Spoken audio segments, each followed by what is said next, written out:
Good evening again. It's that time of the week. Welcome to Shelfside Spurs. Tonight, I'm going to have to stop saying I was watching it back the other day and I say an incredible amount of times. So have a steep stake. I'm going to try not to do that at all now. I nearly said it there. I'll keep trying to look into the camera. This week, we've got Jens live from Holland. I can't muck that one up. We've got Rez underneath me, as the actress said to the bishop. Good evening. And we've got Gaza down in their corner of the screen. Good evening. Say hello to the ladies and gentlemen watching and the boys and girls. Good evening, all. Hello. Hello there. Ladies and gentlemen, boys and girls. I know you can barely wait, but my first duty of the day, Spurs on this day in history. Would you believe it? We've got another good one. 27th of May, 1982. Wembley has become almost a second home to Spurs as they face QPR in the FA Cup final replay. And this time the Lily-Whites came out on top. Graham Roberts is fouled in the area, giving Glenn Hoddle the opportunity to put his team in front. And he gladly took advantage. Rangers didn't lie down, however, and came back at Spurs in the hope of finding an equaliser, but found Ray Clements in top form, who managed to keep everything out. The victory means that Tottenham had now won all 7 of the FA Cup finals that they're taking part in. Quite a record. We won't mention what's happened after that, will we? But so we used to be good in cup finals. Where did it all go wrong, eh? 87. Yeah. Dodgy luck. Scored too early, didn't we? A Clive Allen goal after a minute. Typical Spurs, too early. Far too early. Premature. Poor old Gary. Sure. Poor old Gary Mabbott. We played really well that day. They showed it on ITV the other day, didn't they? On a replay, like one of these old games. And I watched it for my sins, and we played really well. Just a really good game. And one of those where we came out on the wrong side, unfortunately. Yeah. Am I wrong in thinking or believing or being told that Coventry had like an old fanzine that they called Gary Mabbott's knee? Something like that, yeah.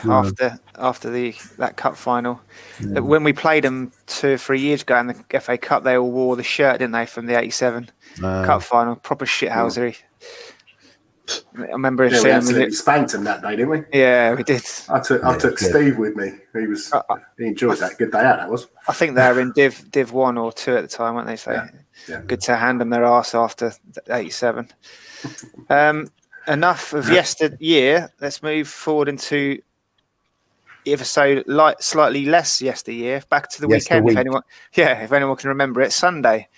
My little ticky-tick on the bottom there. Look, the Leicester City 2, Tottenham Hotspur 4 game. Let's put this up here. The team lineup was 9 of the previous 11, with Sanchez in for Dyer. We presume to try and combat Vardy's pace. And Doherty in for the injured Tanganga, who's done his ankle ligaments, has it? It's transpired, they said this week. The French Mafia were left out of the squad altogether, and Rodon was back on the bench with youngsters Dane Scarlett and Niall John. Winks again started. So moving around the panel, we'll start with Jens for the first match talking point. The French Mafia dropped from the squad before the game. Aurier, Sissoko and Ndombele. Is their time up? What do you think? I think Sissoko and Aurier, very possibly. They've only got a year left on their deals, haven't they? I believe. Sissoko's on a heavy wage, though. Yeah, and there's a possibility of an extension as well, but that's down to the club, not to him. I wouldn't be surprised to see them gone. Aurier started off the season really well. I actually thought, that there's a player in there.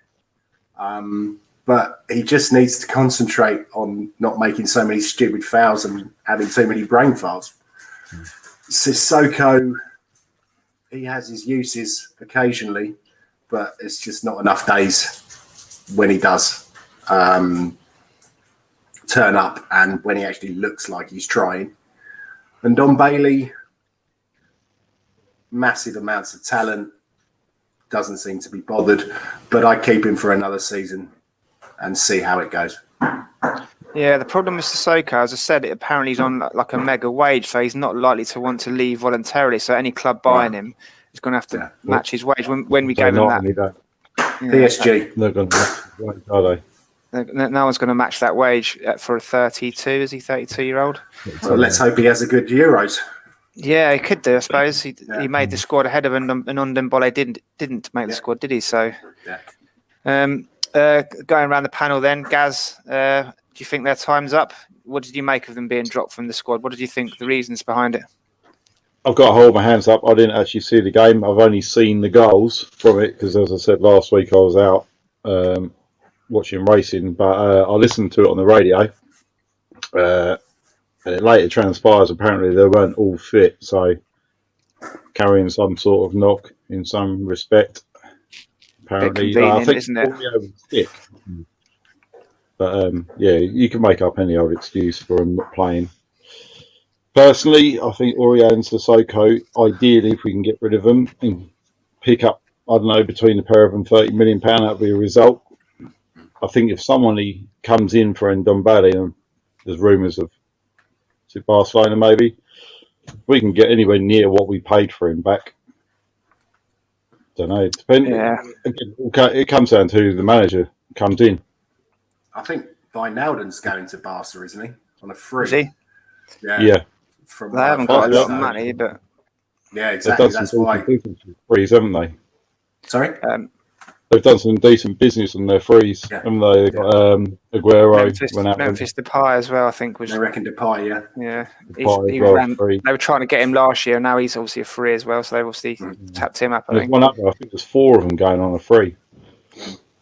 Not bad business. Maybe they're getting maybe Danny Rose to Barca. Let's start the rumour here. You'll have to Google it. Yeah, find out where it is. Rez, what did you make of those 3 being left out? Disciplinary reasons or? No. Aurier, I took it at face value that he was ill, stroke injured, whatever. Sissoko, I was relieved. And Ndombele, I don't know but it's been like that for weeks. I'm not entirely sure what's going on with him. For the first 2, getting rid of them this summer, even if it's for free, I tend to agree. I don't mind. I'd miss any transfer fee from Aurier, I think, because he's got something to offer. But Sissoko, if he leaves on a free, I've got no objection at all. No, that might be one way to go. Thing is, it's his wage again, isn't it? He's not going to leave willingly unless he gets a payoff. Which potentially, but I mean, again, if you're offering him for free, people might be willing to offset the price that they might have paid to cover his wages or cover the differential between the wages that they're willing to pay him and what he might demand. So it depends on the next manager whether or not they want to give him an opportunity. I hope to God they don't, because although he has once been our player of the season, I just don't see it now at this age. He's now too old, fit enough for his age, but that's it. There's just not enough ability there for where we want to go. And so I'd be willing to let him go on a free. And Ndombele is a very weird one, because he could become one of the best central midfielders in the world with the talent that he has. But if he doesn't apply himself, it's never going to happen. And that's the problem for us. Yeah, it's a question of whether or not any coach can actually get that application or that willingness to work out of him. We thought Mourinho was doing it for a while. We obviously didn't see Poch for long enough with him to see whether or not he was going to. It's a risk at the moment. He's a risky one at the moment. Do you cut your losses and potentially see him go to a rival where the coach will actually tap into that ability and turn him into a world beater? Or do you keep him and he never delivers? Those are the risks. Yeah, I think I tend to think if you can get this, like Gazza said, if you can get the same amount of money for him, just write it off as a bad experiment. And even if he does go on to something elsewhere, it's not doing it for us, is he? So it's no loss to us, is it at all? I mean, good luck to him if he does. He's been points this season where he's been unplayable. Yeah, when he's actually wanted to turn up and play and apply himself, and he scored some great goals as well.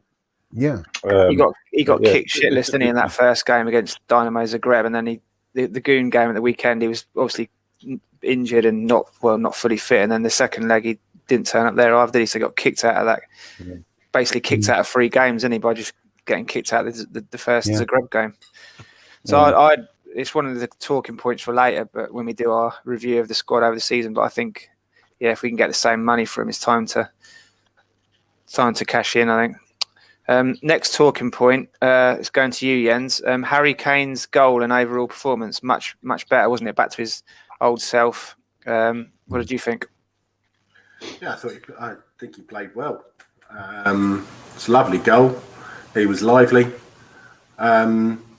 I thought, to be honest, they all played well, even Winks. That's my next. Yeah, I was happy. Thing, Sorry. Yeah. My apologies, getting ahead of myself. We have this telepathic thing. We can always tell what you're going to ask us next. Yeah. Stream of consciousness from Denmark to England via Holland and Iran. Rez, what did you think of Harry Kane? Superb. It was vintage Kane.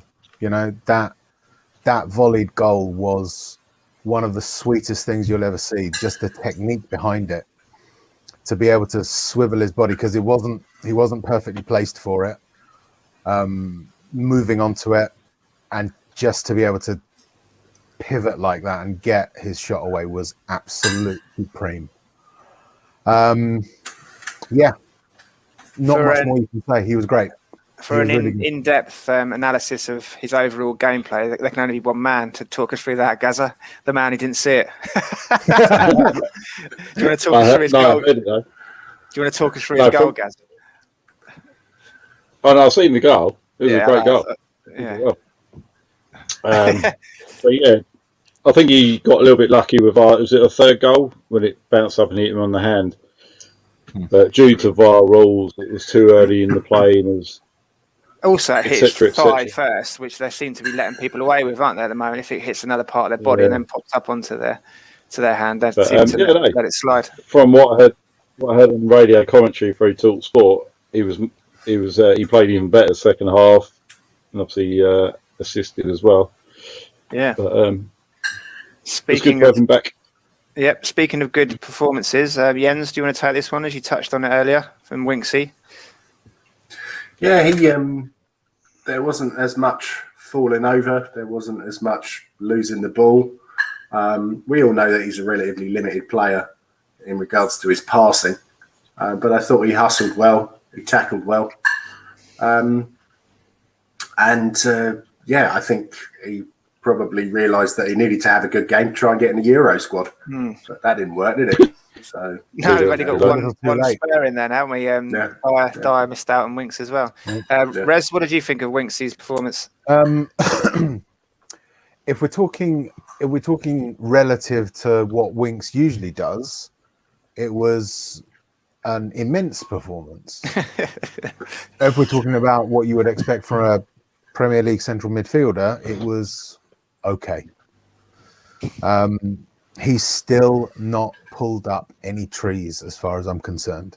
It was better than you would expect from him, but it's not what we need. I'm sorry, we need better than him. And I stand by that, even after the performance on Saturday. That's my view. Okay. Staying with a positive performance, we'll come back to you then, Jens, as Gaz listened on the radio. Matt Doherty as well had a good game, I thought. Yeah, he did. Yeah, I still don't think he gets forward as much as he used to in his Wolves days, but he was solid. He tackled well. There weren't any. It seems that every time, most of the games I've seen him in this season, there's been a mistake in him. And he just doesn't look comfortable playing as a normal fullback. What was it we were talking about the other day against Everton when he had that? Was it against Everton when he had that run and he hit the bar? If that one had gone in, I think we would have seen first game of the season. Yeah, a much better season from him. But he just looked lost at times. But at the weekend, I was happy with his performance. I'm not 100% sure if this will continue going forward, but I'd like it if it would. Yeah, Rez, same question. Yeah, impressive compared to what he's done. It was a good, solid performance. I mean, really good. Funnily enough, actually, I think that it was his defensive game that was the much improved part of what he's done. He really did. He did marshal that flank quite well. It might just be a confidence thing. It might just be the fact that, or maybe he's limited in terms of what he can and can't take on board. One thing we know about Mourinho, he was very technical. He was very sort of detail oriented. Maybe he's just not the right person for that type of manager. But if we get someone in who, will give him less detailed. There was lots of talk of him falling out with Mourinho, the first one to do so. I think there's that sending off, wasn't there, when he left him on and he had a word with him and he trundled off past him down the tunnel, didn't he, when he got sent off? The very next tackle, he dived in and got booked again, didn't he? So I think that was after they'd had their little fallout as well. So I don't think there was any love lost between Mourinho and Doherty. So maybe the change of managers is just like a clean slate for him, isn't it, to start again? I'm not ready to give up on him. If it was a thing, in the same way that I would say I wouldn't really think that Winks has any place in our squad. I wouldn't say that about Matt Doherty. Yeah. I think you've got to find the right way of using him. He's been playing as a wing back and quite an aggressive attacking wing back for a number of seasons at Wolves. It takes time for a player to adapt, especially if you're changing his sort of methodology from being an attacking player or primarily an attacking player to being primarily a defensive player. That's going to take time, and and if his confidence is knocked while he's going through that process, it's gonna affect his performances. So I'm not willing to give up on him. I think he's got something to offer, or he might have something to offer. We just got to see if we can bring it out of him.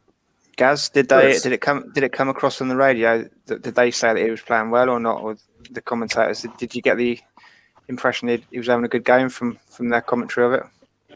Yeah, to be fair, at the start of it was quite quiet with Doherty, but there was times when he did get mentioned, and it was nothing negative. It's good for him, which is obviously a bonus, and the way things have been going for us recently. Yeah, so there was only one real negative, from what I can understand from the radio, anyway. Yeah, speaking of that negative, Jens, we're coming back to you now with the negative. Here you go. Davinson Sanchez in for Eric Dyer, however, with a similar masterclass at error for both goals and his overall display. Do you want to try and put into words Davinson Sanchez's performance? I think that face says it all. To be honest, I don't blame him for the second penalty. That was a blatant Vardy move, wrapped his arm in or hooked his arm into his arm and then went over.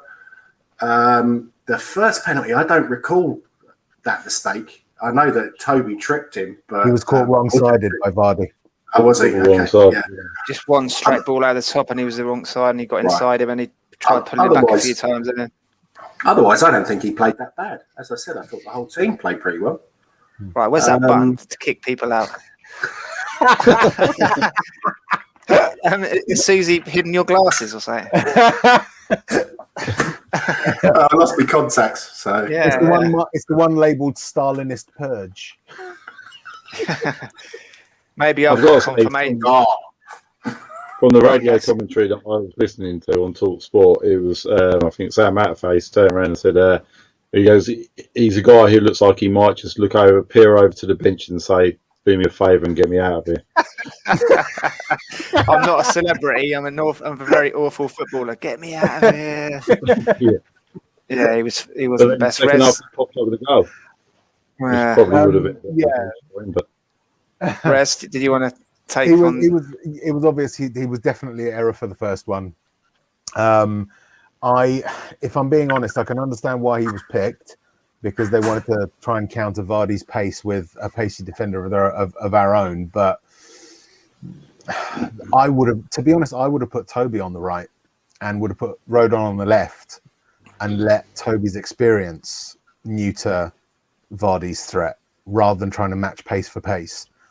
Okay, Toby was the one who actually gave away the first penalty, but I think it's a mistake. I don't know what it is about Davinson Sanchez. Sometimes he does some really amazing things. You can see that, he can, when he's on it, his positioning is actually really good. It's just he's not on it enough. And I don't know what it is. It's so much of our weaknesses in the mentality or the mindset of our players. They're not clever. They don't learn, or they're sort of weak psychologically almost. Can you imagine him in Ajax training? I bet it was fucking horrific. They're pinging it around one touch and all these little triangles and stuff. And can you imagine?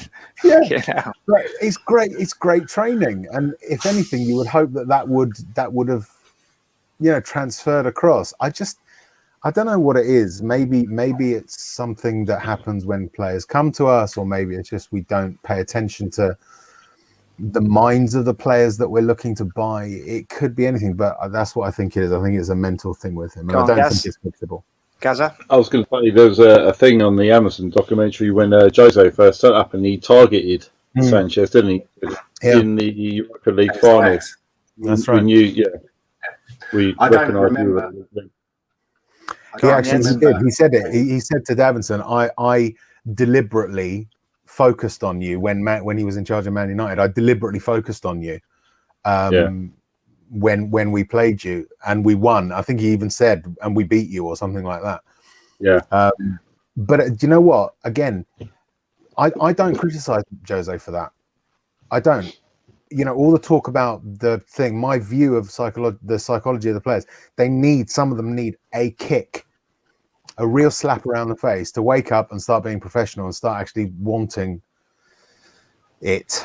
And if that would have worked with Sanchez, fantastic. If it doesn't work, well, what have you lost? He was like that before Jose said that to him. Yeah, it's a little test which he failed. Jens, you had a point there.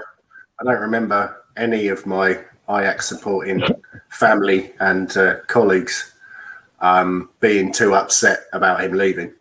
And they were all very, very happy with the money. Oh dear.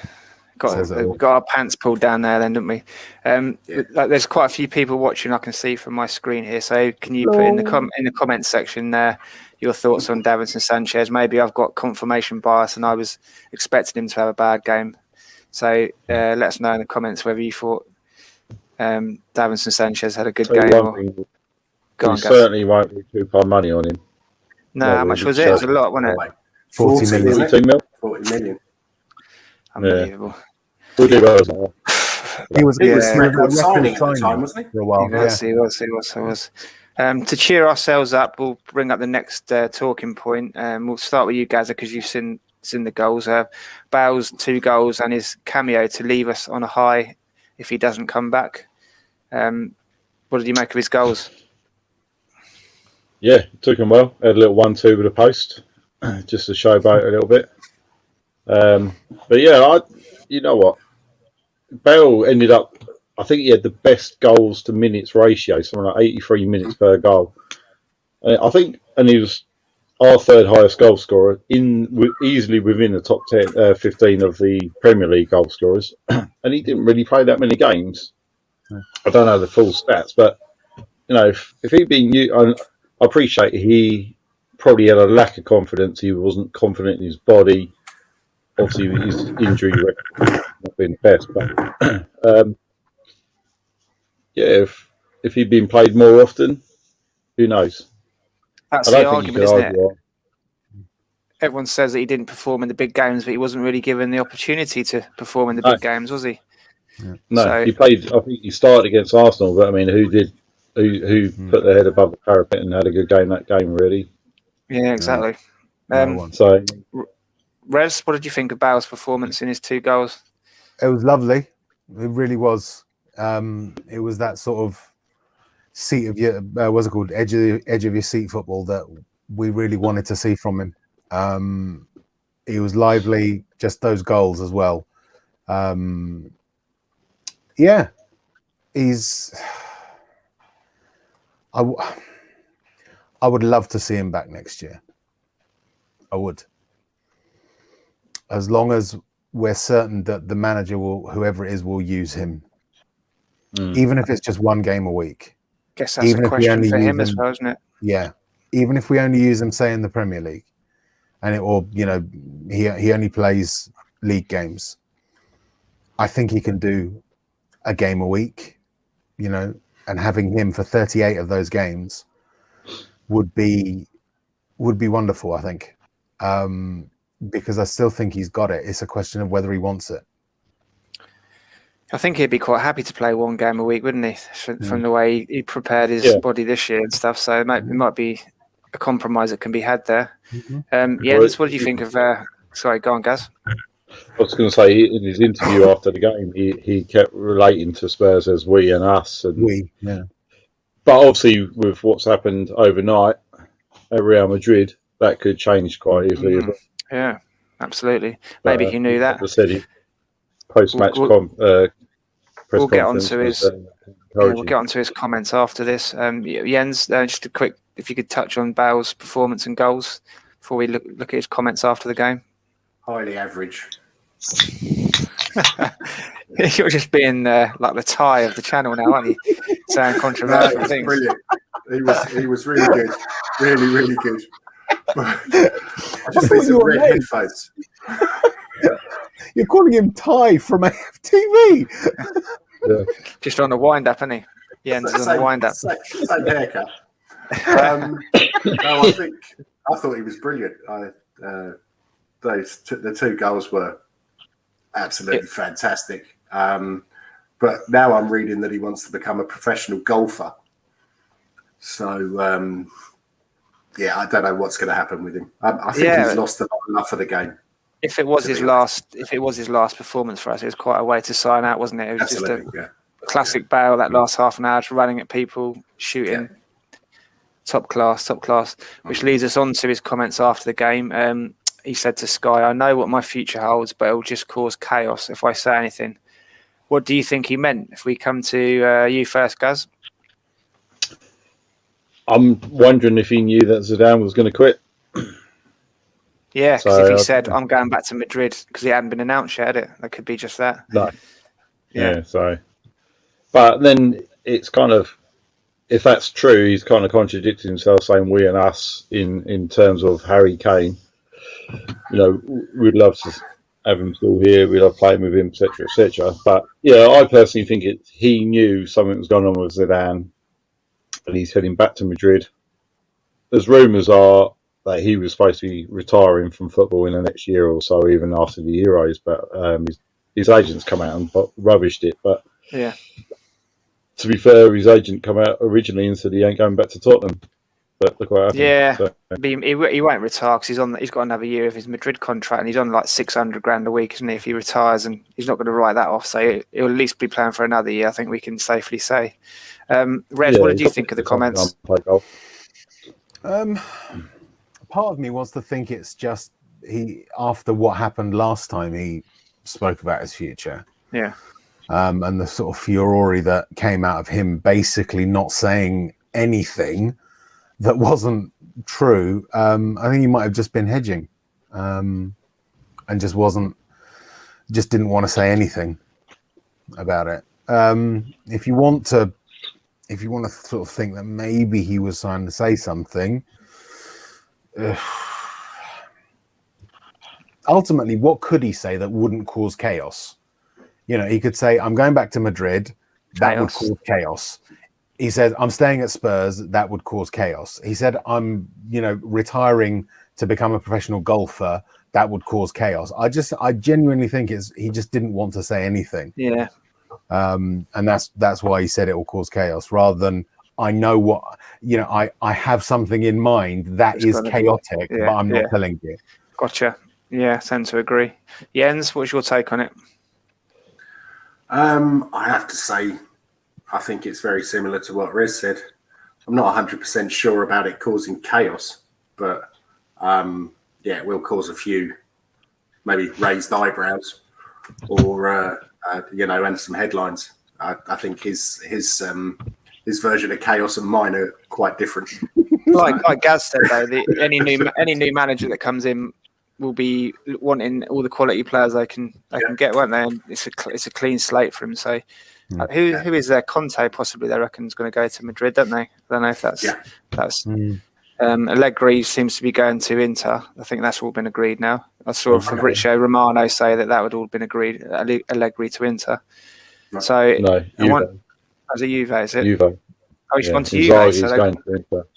And they've So where's Pirlo going then? Because they gave him a vote of confidence the other day, saying that they'd keep him to the end of the season, even though he'd failed to qualify for the Champions League. And as it transpired, they actually did qualify for the Champions League, and the results went their way on the last game of the season. So that's a bit harsh to bin him off, isn't it? Really.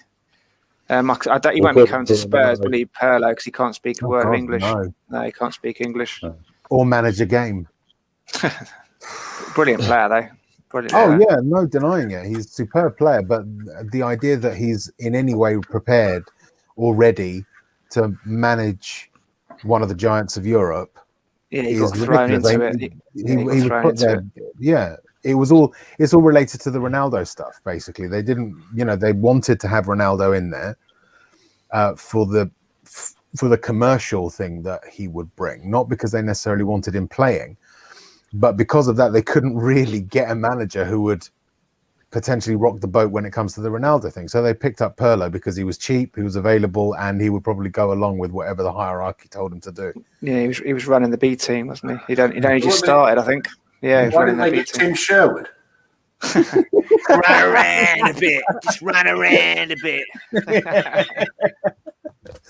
Standing there saluting the players. Any Italian viewers are watching, what's run around a bit in Italian? Can you put it in the comments section I've below? got Google Translate. I'll find out for you. See, there you go. Run around a lot. Senora. Well, that's Spanish, isn't it? Oh dear. We'll get thrown off the air for xenophobia. Run around a bit. Here we go. Correre un po'. Correro Bale. That's right. That's all you need. Correre un po'. Correre un po'. So to close off on the game then, credit to the team for putting in a great second half performance. The first half was pretty average, wasn't it? To secure a final finish above the Goons for the 5th time in a row and dump them out of European football for the first time since 1996. Have it. He who dares, Rudders. He who dares.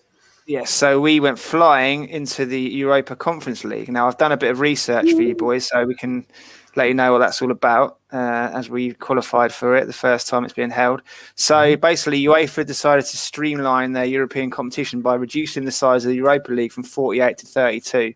The Champions League's got 32, and now the Europa's got 32 as well. So now they've got 3 competitions with 32 teams. That was their idea behind it, I guess, with half a mind on the COVID situation to try and cut down on the travelling next year. But obviously, I think they'll probably carry on with the competition after this year, won't they? But that was their idea to cut it down from 48 to 32.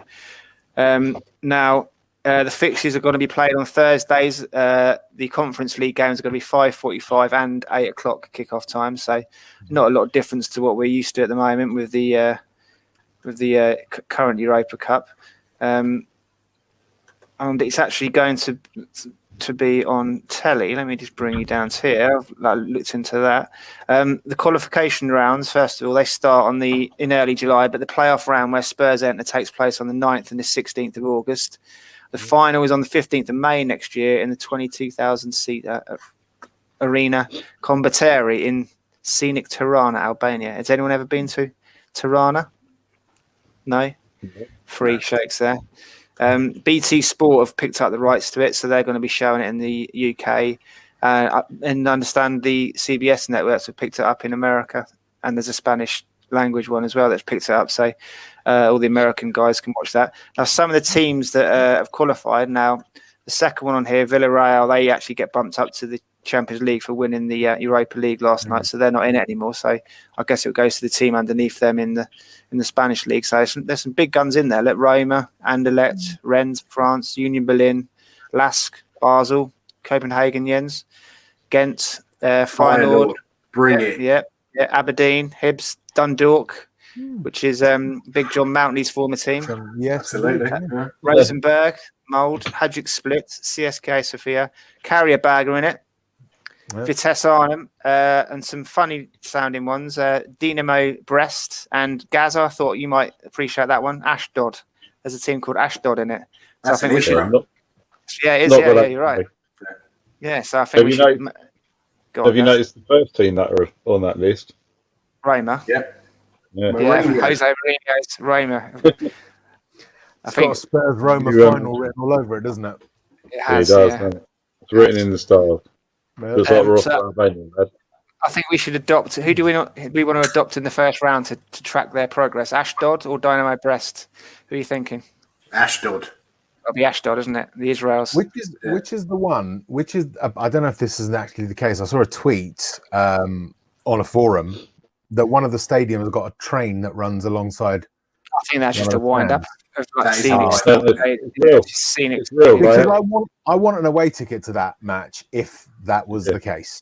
But if it's not, I don't care. It is an actual stadium. Yeah, so the Gooners put it up trying to take the piss, but everyone just basically said, it's decent ground, I'd like to play there. Disappointed now. Yeah. Unbelievable. So do we want to do our season review now before we go on to the main Spurs talking points in the media? I'll leave it for up to you boys. What do you want to do next? The Spurs in the media, the season review, yeah? Okay. So what I've done is I've split it down into months so we can easily digest it. So we just go through the games and see what memories it brings up for you boys for the season. So we started in September with that loss that we discussed earlier with Doherty when he played well in the first half. Absolutely awful, weren't we, in that game? Yeah. Which I think prompted Levy to go and spend some money, didn't it?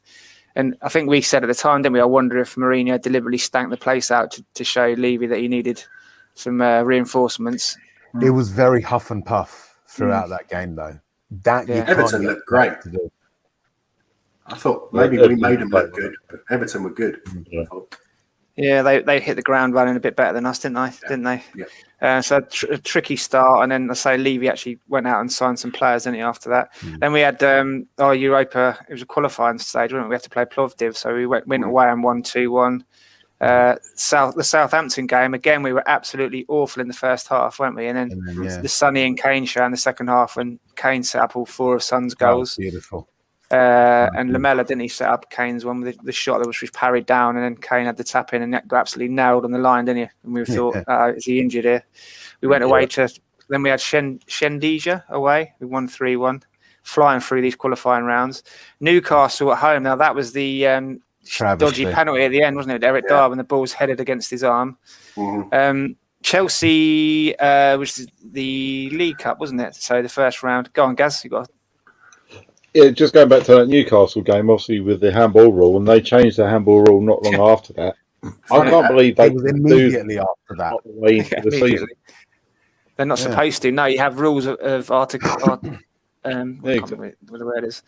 Articles of referendum and whatnot for the rules for the season. You're not supposed to change the rules once they're agreed by all the committee and stuff. So, but it's happened to us before in the Sissoko one in the Champions League. They changed the rule after that, and they changed the rule after the Lucas Moura one as well, didn't they? When the ball was kicked against the back of his arm on the pitch, they changed the rule. So three times after we've been screwed over, they've changed the rule. And then they changed the rule after Chelsea won the league, Champions League. And then they changed the rule for the away goals in that semi-final as well. It just seems that, let's change a rule after Tottenham get over. Yeah, but wait until they get fucked over and then change it. Yeah, we should be called Test Case FC, shouldn't we? They run their rules over us, and anything goes wrong, then they uphold it. Yeah. What was that, Gaz? Guinea Pig Hotspurs. Guinea Pig Hotspurs FC. Maybe we should replace the cockerel with a picture of a guinea pig sitting on a ball, running around the inside of the ball. Yeah. Maybe that could be the logo for our channel. I've got to come out with a logo: a guinea pig on top of a ball. Then the Chelsea game, we finished out the first month of the season with that League Cup game. The boys put in a good effort there, didn't they? To be fair, it was a much changed game, and then we actually won a penalty shootout. Yeah, I can't remember the sweetest thing.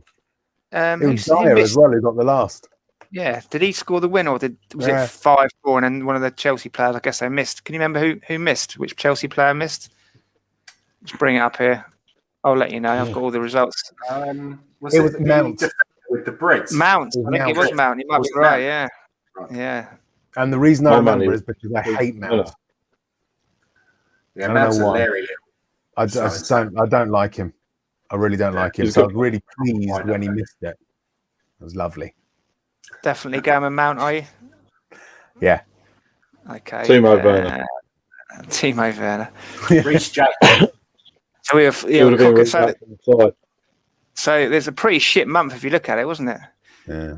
Apart from beating the Dross in the Europa League, we didn't really get a lot going at all. Nate Spur says hello. All evening, Nate. Nate.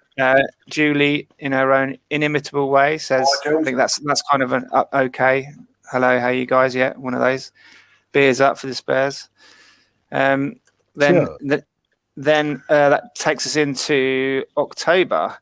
We started by battering Maccabi. We had goals galore, really. Maccabi Haifa at home. We won 7-2. Then the Man United game, which was probably the highlight of our season, the best we played, wasn't it? After typical Spurs, like we said about the 87 Cup final earlier, we went a goal down after about a minute, didn't we? That stupid penalty.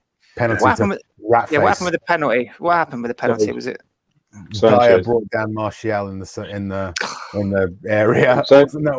Or was it Aurier? No, Sanchez. Oh, was it Sanchez? There you go, yeah. So it Martial, was, he got turned down. And Ratface converted. And then Lamella helped get who got sent off? Was it Martial? Yeah. Grabbed him around the neck and Lamella went down and got him sent off. Grab him. This is the thing. This is what I love about it. Is that Lamella's such a shithouse. All he did was sort of just tapping around the face like that and getting sent off for that. I was laughing like a drain. I can't believe the VAR didn't overturn it. I guess there was contact, so they VAR for it. Yeah. I guess they couldn't say that there wasn't contact there. Hand, that's the ball, isn't it? You raise your hand, that's it.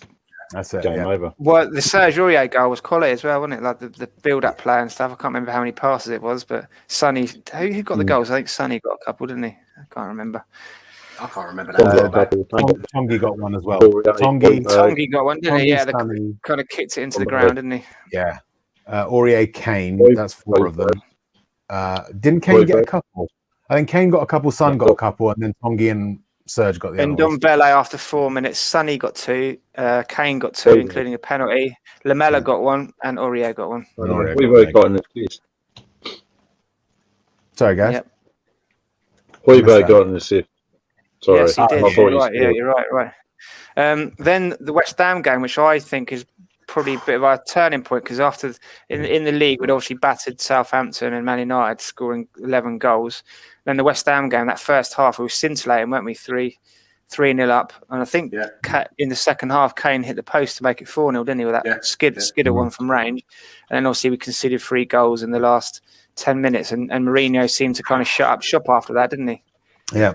And I was saying to the other day, I think Bale just missed one as well. Yeah.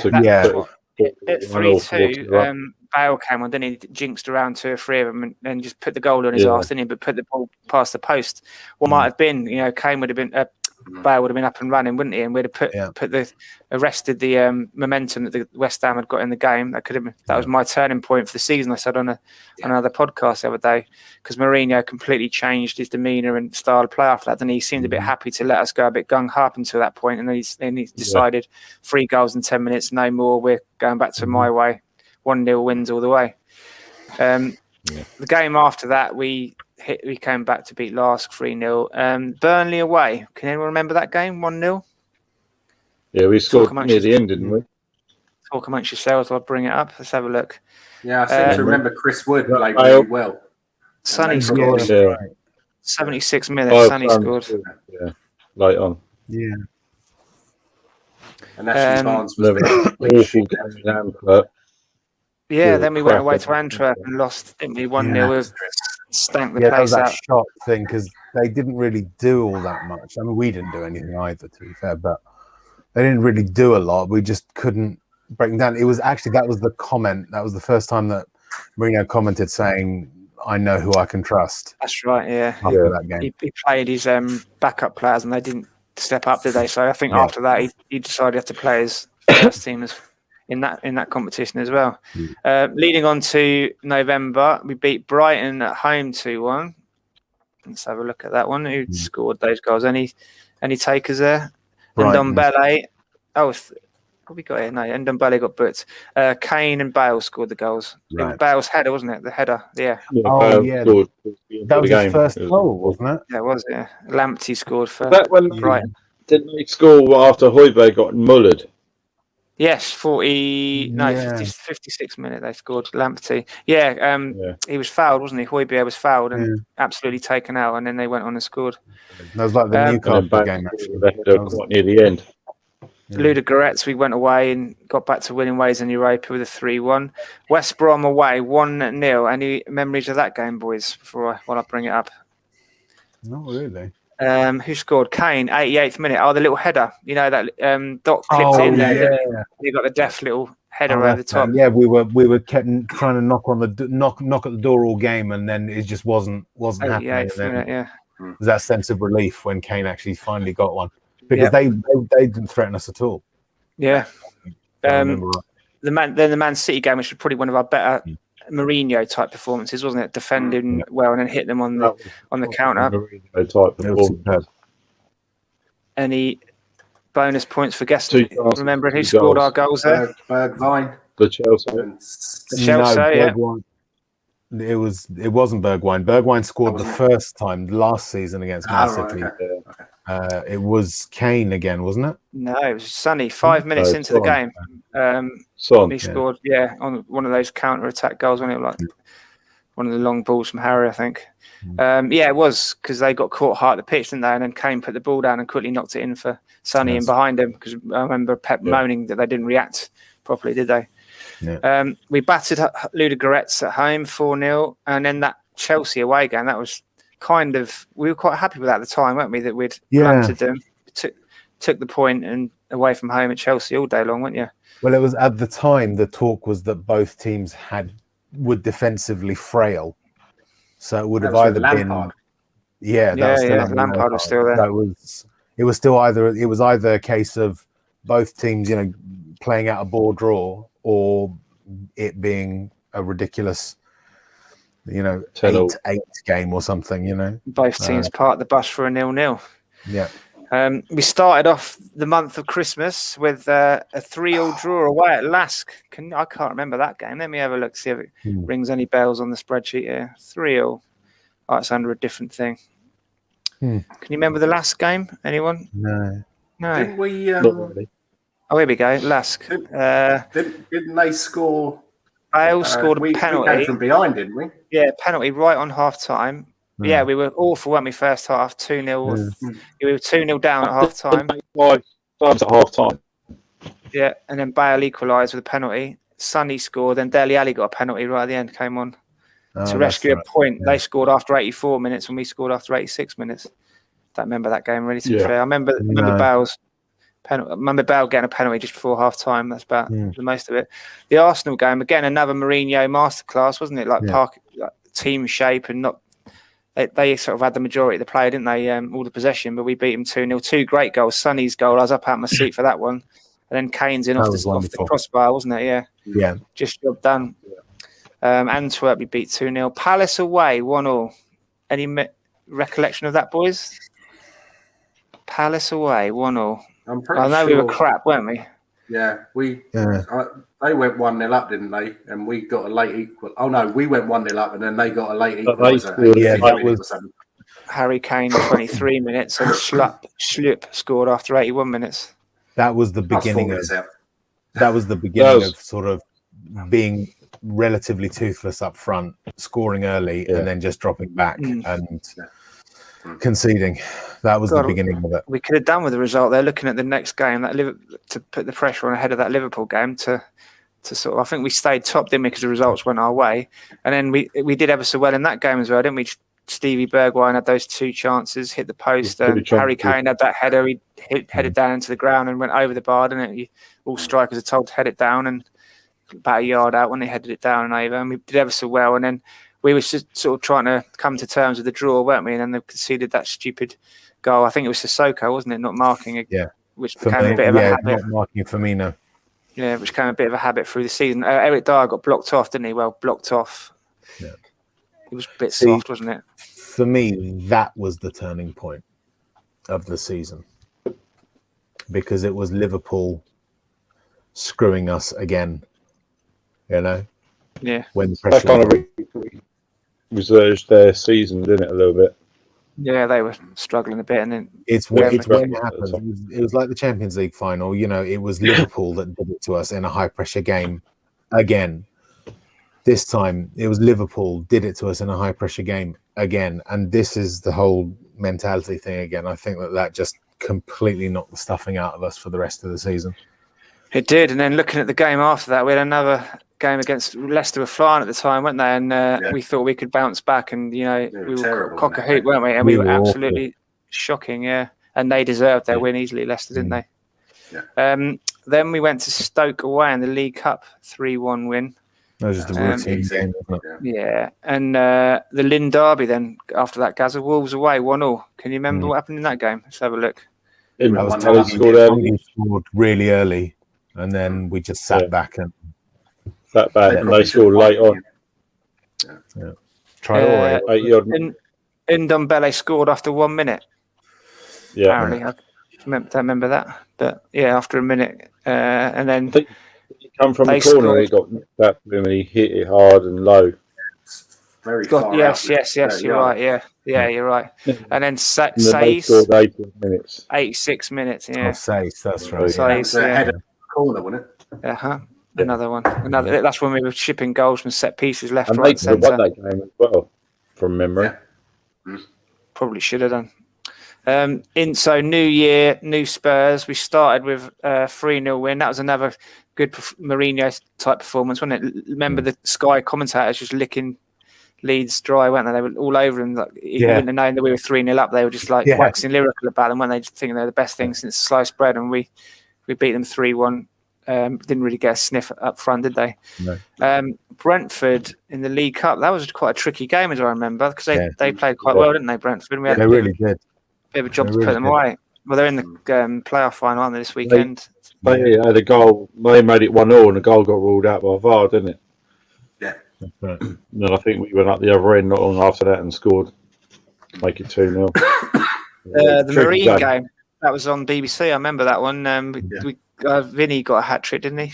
3 goals, I'm sure he did. Yes. And then those cheeky bastards mugged us off after the Spurs fans bought virtual tickets in there to help them out because they lost out on the revenue, didn't they? So I think they kept them going for like 8 years, budget wise, didn't they? The money that we gave them, and then they mugged us off, didn't they? In the next game when we drew or something with Fulham, they did. So that's to apologise because they put out a cheeky tweet saying, I can't remember what they said, but it effectively mugged us off.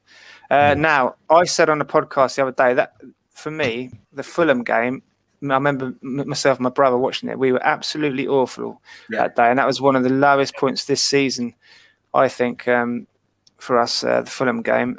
And we got away with a draw, didn't we? There, really. Yes. They were all over us. They were. Who's Kane scored for us after 25th minute? Zambo and Gisa scored for them after 18 minutes, so we had to come from behind. Yeah. I seem to remember the VAR getting involved in that one. Didn't they beat the score right at the end, and it got chalked off by VAR, didn't they? It was a really lucky one, wasn't it? That came off of someone's hand or something, and we got away with one there. Lookman, was it Lookman's hand? Yeah, that's right. It got blasted against him. They scored, didn't they? And we got a bit lucky there. Tab T's watching. He says hi, guys. Hi, Tab. What up, Tab? What up, Tab? Mukti El Sadeh actually is a good manager. Fantastic. Yeah. Good Never heard idea. of him. He's a terrorist leader in Iraq. Oh, sorry. So Awesome. Cheers for that, bruv. Yeah, Nice cheers one. for that. Sheffield I'll have to United. Google him. Sheffield United away. I think we actually played quite well in that one, didn't we? that was Tongi's outrageous goal game. The over his shoulder chip thing. Yeah. Oh yeah. So so me and my brother had pretty much decided Tottenham were the worst thing since sliced bread, and we were stinking the place out. And then we actually played quite well that game, didn't we? Yeah. Again, it was only Sheffield United who were struggling. Our local team, Wickham, after that game, FA Cup, wasn't it? 4-1. We struggled in the first half. I seem to remember that, and that the guy that up front was all over Toby, wasn't it? Yeah, that game was where Mourinho sort of lost faith with Toby, wasn't it? After that, because their striker just gave him a torrid time, and he didn't sort of play him for ages after that. It was his first game back, I think, for a while, and we thought, oh yes, Toby's back, but he didn't give him much of an opportunity after that. Yeah, Liverpool at home, we stank that one out, didn't we? We were awful that game. I don't even remember scoring a goal. Was it Stevie? No, he didn't score this season, did he? No, yeah, until the other day. Sorry, until recently. Let's have a look at the match. Right, so Bergwijn. Oh, it was Bergwijn. Was it Bergwijn? No, he got a yellow. Sorry, I'm talking crap. Højbjerg scored. Yeah, it was a good goal, wasn't it? Oh, yeah. Quite from range. Just before half time, wasn't it? And then they got another one. 49 minutes just after half time. So, they were 2-1 up. They scored right on half time. 4 minutes of injury time into half time. Firmino. Then we equalised in the second half, and then we thought cock a hoop, and then we were crap again, weren't we? Yep. Alexander-Arnold and Mane. Awful. I have to say, I'm sorry. I know. Basically, I've spent most of this podcast saying which opposition players I don't like. Yeah. But I also really don't like Trent Alexander-Arnold. Not because of anything he said or anything. It's just he gives himself the right to wear a 66 on the back of his shirt, and he's not even 20 or whatever. You know, it's like after you played the game a bit and built up more of a reputation, maybe give yourself that right, but not now. And for that reason, I don't like him. What's it in aid of? Does anyone watching know? If you could put it in the comment section, just for the England, is that it? Oh, is it? Yeah. Okay. Yeah. What's it got to do with him? Exactly. Brighton 1-0 when apparently Potter impressed our team so much with their style of play. I can't remember who scored for them. Who wants any guesses here? Was it Murray? It was Trossard. Rez is right. Trossard, yeah. So that takes us into the Valentine's month, the month of love, which we started off by hating ourselves by losing to Chelsea 1-0 at home. And we were absolutely crap again there, weren't we? Yeah. Awful. West Brom at home, 2-0. Any memories of that, guys? That was that the game after the whole clear the air stuff had gone on? That one after the really bad Chelsea, the sort of abject performance against Chelsea. It was a 12 o'clock kickoff, apparently. I think I've got this idea that was after Mourinho had made up with Dele and all that, and Slate had been wiped clean, and then we brought them both back in for the next game or something. We scored 2 goals. We scored 2 goals in 5 minutes in the second half. Kane and Son. Then back to our usual best. We got battered by Man City away. The effort. It was that clear the air game, because that's when Jose took the handbrake off, wasn't it? Up at Everton to play a bit more attacking. He was getting all the criticism for his style of play. Yeah. Great game of football for the neutral, but to concede 5 goals away from home, you're not going to win a game of football. Yeah. And that was a Davinson Sanchez masterclass as well, I'm sure. Wasn't it Davinson and Dyer, wasn't it? I seem to remember the dream team.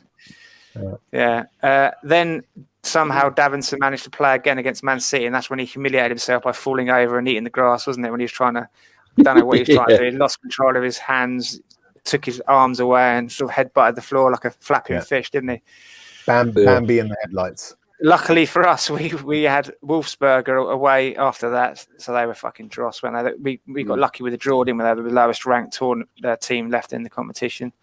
Yeah. West Ham away, we were fucking awful there again, weren't we? Absolutely shocking. London derby, and we didn't show up. We thought we could hit back after the free throw in Everton game in the Wolfsburger. Awful. Again, Mikel Antonio scoring against us. He loves it, doesn't he? He loves really it. does. Yeah. Did he get into the England squad? Any idea, boys? I think so. No. No. Wolfsburg, we went out there. Oh, they came over and we beat them 4-0 again. Burnley at home 4-0. Yeah, overhead kick. I remember that one. What, in the Europa one or the Burnley? Burnley. Europa League against Wolfsburg. Dele Alli's goal. Gotcha. Burnley, Bale scored 2. He scored after 2 minutes. Do you remember that one? 3-0 up at half time. 2-0. Yeah, we were. Yeah, Lucas Moura scored after 31 minutes and Kane after 15. Then Bale got a second one in the. I think they were both good goals, weren't they, from Bale? Yeah, as memory serves, 2-1. Because all of his goals this season, I think, have been good. Apart from that penalty, they've all been really sort of like amazingly scored goals. None of them have been really routine. He's got a hell of a highlights package, isn't he, this year? Yeah. March takes us into March. Mad March Hare. I can't think of anything else that happens in March, but the Mad March Hare comes out to let us know that spring's on its way. And we decided to stink the place out. Did we win 1-0? We did. We were awful, but we managed to win 1-0 somehow, didn't we? Yeah. Bonus point for anyone that can remember who scored. Kane. It was an own goal. Adarabioyo. Oh, I know who you mean. No, I can't pronounce his name either. No. Dave. Dave, yeah, Big Dave. I can't remember the own goal. It was it. It was a deflection or something? Yeah, I know we were awful and got away with it, didn't we? Look at us, though. We stormed back with a 4-1 win against Palace at home. Woohoo! I don't even remember. that's when Ben scored right on the stroke of half time. Yep, you're right. Oh, the header, we played brilliantly, didn't we, the first half? 1-0 up Bale. And then Benteke, we were battering him, just couldn't score. And then Ben had one chance, and Benteke scored that thumping header at the back post. One and then cross luckily, leapt above them all. Bale added a second, and Kane got 2 to put them away. Then one of the low points of the season, that Arsenal performance, we just didn't turn up at all, did we? Well, I'm skipping one there. The Dino Zagreb home game where Højbjerg decided to tactically get booked at the end there, didn't he? So he was free for the quarterfinals, and I just said to my brother at the time, we ain't going to win next week. Now he's out. Those bunch of bottle jobs are going to go out there and completely fuck that up with no characters, no leaders. And he was like, no, 2-0. We're not going to lose 3-0. I was like, trust me, we're going to fucking lose. I called it straight away as soon as he got booked. That was one of the lowest moments as a Spurs fan for me. What? There's the second leg or the Arsenal game. The second. If you look, 2 in a row. Look, the Arsenal game where we didn't turn up for a derby again after like we said, the Fulham's kind of a London derby. Didn't turn up for that one. Didn't turn up for West Ham, and then the Arsenal game we were awful, weren't we? Can you remember who scored our goal in the Arsenal game for a bonus point? I wanted to say Toby. That was last season. It was our goal of the season. There's a little clue for you. Oh, Lamella. Lamella's little Rabona into the bottom corner. Yeah. His little Ribena. His little Rabona. Yeah, awful, weren't we? So then, as Rez just touched on there, there's the Dynamo Zagreb game following on from the Arsenal. That was a low point of the season. Those 2 games, wasn't it? No character. Obviously, Hugo digging out the players afterwards, and then that was the beginning of the end for Mourinho, wasn't it? Really? Yeah. Although I still think that Hugo had it right. Oh, absolutely. I mean, listen, I'm not going to defend Mourinho. I did at the time, but I'm not going to do that now. But Hugo, nail on the head. There are people in that dressing room that need to off. Yeah. They anger me. The game after that, he shuffled his pack, didn't he? And he dropped a lot of the players who we thought had pissed him off. Carlos Vinicius got a rare start, and Harry Kane played in number 10, didn't he? So he kind of played 2 at top. We put Villa away. Vinicius scored, and Kane got a penalty to put them away. Then I think, moving into April, when was Jose's last game?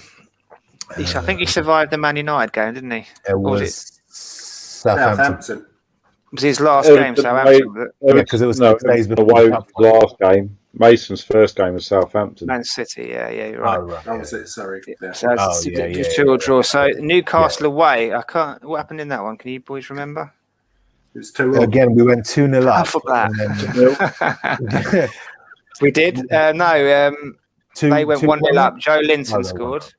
They went 1-0 up. Yeah. Kane scored after half an hour and 34 minutes. Put us 2-1 up. And then Willock equalised that dirty Gooner, didn't he? Right at the end. Yeah. Right at the end. Right.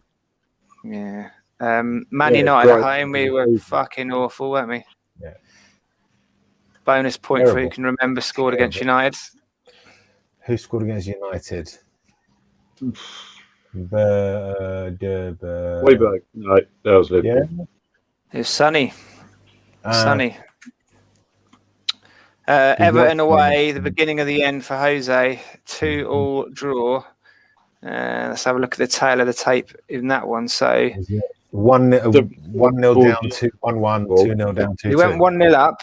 Harry Kane scored after 27 minutes. Sigurdsson got a penalty after 31 minutes. Right. They went 2-1 up. Sigurdsson scored again, and then Harry Kane equalised 68 minutes. And then 20 minutes of nothing by either side. Yeah, neither team wanted to win. So, as Gazza said, Southampton was Ryan Mason's first game. Bale and Sonny scored a penalty after they went 1-0 up. Yeah, Ings. That's right. Straight ball over the top. Did Kane play or was he injured for that? I think he got injured. Yeah, he got injured because he was a doubt for the cup final, wasn't he? He got at the end of the Everton game, someone landed on his ankle, didn't they? So he limped off. Yeah. So Bale scored after 60 minutes, and Sonny got an 89th minute penalty to win it. Actually, it was we had Southampton one went 1-0 off by VAR in that match as well. One before that. Yeah. Typical. The League Cup final against Man City. I don't even know what I put on it. Did we even turn up for that game? 78 minutes of 68 minutes of keeping them out, and Lloris having one of the most. Lloris out of both really well. Yeah. Otherwise, it would have been 4-0 by half time. And then Serge Aurier decided to do his usual and give away a pointless free kick on the edge of the area, and then Sissoko didn't mark the header. The French Mafia, undone by the French Mafia. Inside job, I'm sure. Then it saw Ryan Mason's last 5 games. I can see there 5 games. He picked up some, apart from the Leeds game when we were just outdone by a fitter, more organised, stronger team. He put the others away quite nicely, didn't he? The Villa game was crap as well, weren't they? Yeah, Villa and Leeds. Villa, considering that was the fans' first game back, wasn't it? Villa was a travesty. Villa was an absolute travesty, because I can understand you can understand a team having an off day, but if that's the first game back in front of your fans, there is no excuse. That was the one that I got really pissed off with Delhi for pissing around with Jack Grealish while Jack Grealish showed what a professional footballer actually should be doing. Yeah, and that annoyed me. The only thing of note in that game was Bergwijn's goal when he finally scored his goal, blasted through and in. Quite a good shot. Lovely finish. And then that Leicester result that came out of the blue, didn't it, really? Everyone expected us to, I think, Rez, you expected us to get torn a new one. Gaz, you got. Funnily enough, I did predict the score correctly, just the wrong way around. The other way around. I was going to say, didn't I say 3-2? I said 4-2. Yeah, I think I said 3-2. I said 5-4. I said 2-1 to Spurs. I thought we'd concede more than 2. So after all that, all being told, Spurs in summary finished 7th, runners up in the League Cup, 5th round of the FA Cup. Could have done better there. That Everton game could have gone either way, couldn't it? Got to the round of last 16 in the Europa League. We scored 124 goals, which is quite impressive. Conceded 67, a win percentage of 55.17, which kind of sums up our season, doesn't it? Just over half of our games won and half of them lost. Kane ended up with 33 goals in all competitions, Son 22 and Bale 16. So 55, 65, 71 goals from our front three. That's not bad, is it? No, it's good. Apparently in the Premier League, isn't that the most that the front three scored in quite some time as well? Bearing in mind 7. Yeah. You add Kane's assists to that as well, and it's phenomenal, and how he didn't win Player of the Season is a joke, wasn't it? Is an absolute. What's his name? Diaz. Ruben Diaz. Jens. I think we're going to get real cheap. Jens. They said he made such a difference to their team, and apparently they only conceded 4 goals less this year than last year. So that's the difference he made. It's like the big game changer that he was. Yeah. Yeah, but he's not Connor Cody, is he? No, he's not. Sadly, Connor Cody should have won it for me. Players player, writers player. Yeah. Even the Manx would have voted for him. So that takes us into our player review. Let's just bring that up there at the bottom there. Let's just get rid of that. So if we can just go through the players, marks out of 10, we'll go round one at a time, save you doing all of them. And if you can say your mark out of 10 just for the last season just passed, whether you'd keep them or whether you'd sell them and how much you think we can get for them if we did sell them. So we'll go round clockwise. So Gaza, Hugo, marks out of 10 for the season. For me, can we do 0.5? Yeah. Or was it? I would say 7.5 out of 10 for Lloris. I thought he had a pretty decent season. Had a couple of dips in form, but yeah. Keep for next season? Keep one of our most consistent players, I think, this season. Yeah, he had a couple about a month where he had a few errors, didn't he? But apart from that, he was brilliant. Ever since we came back from COVID, he's been top drawer, hasn't he? Yeah. Must have liked working with Jose's goalkeeping coaches and stuff. On to you, Rez.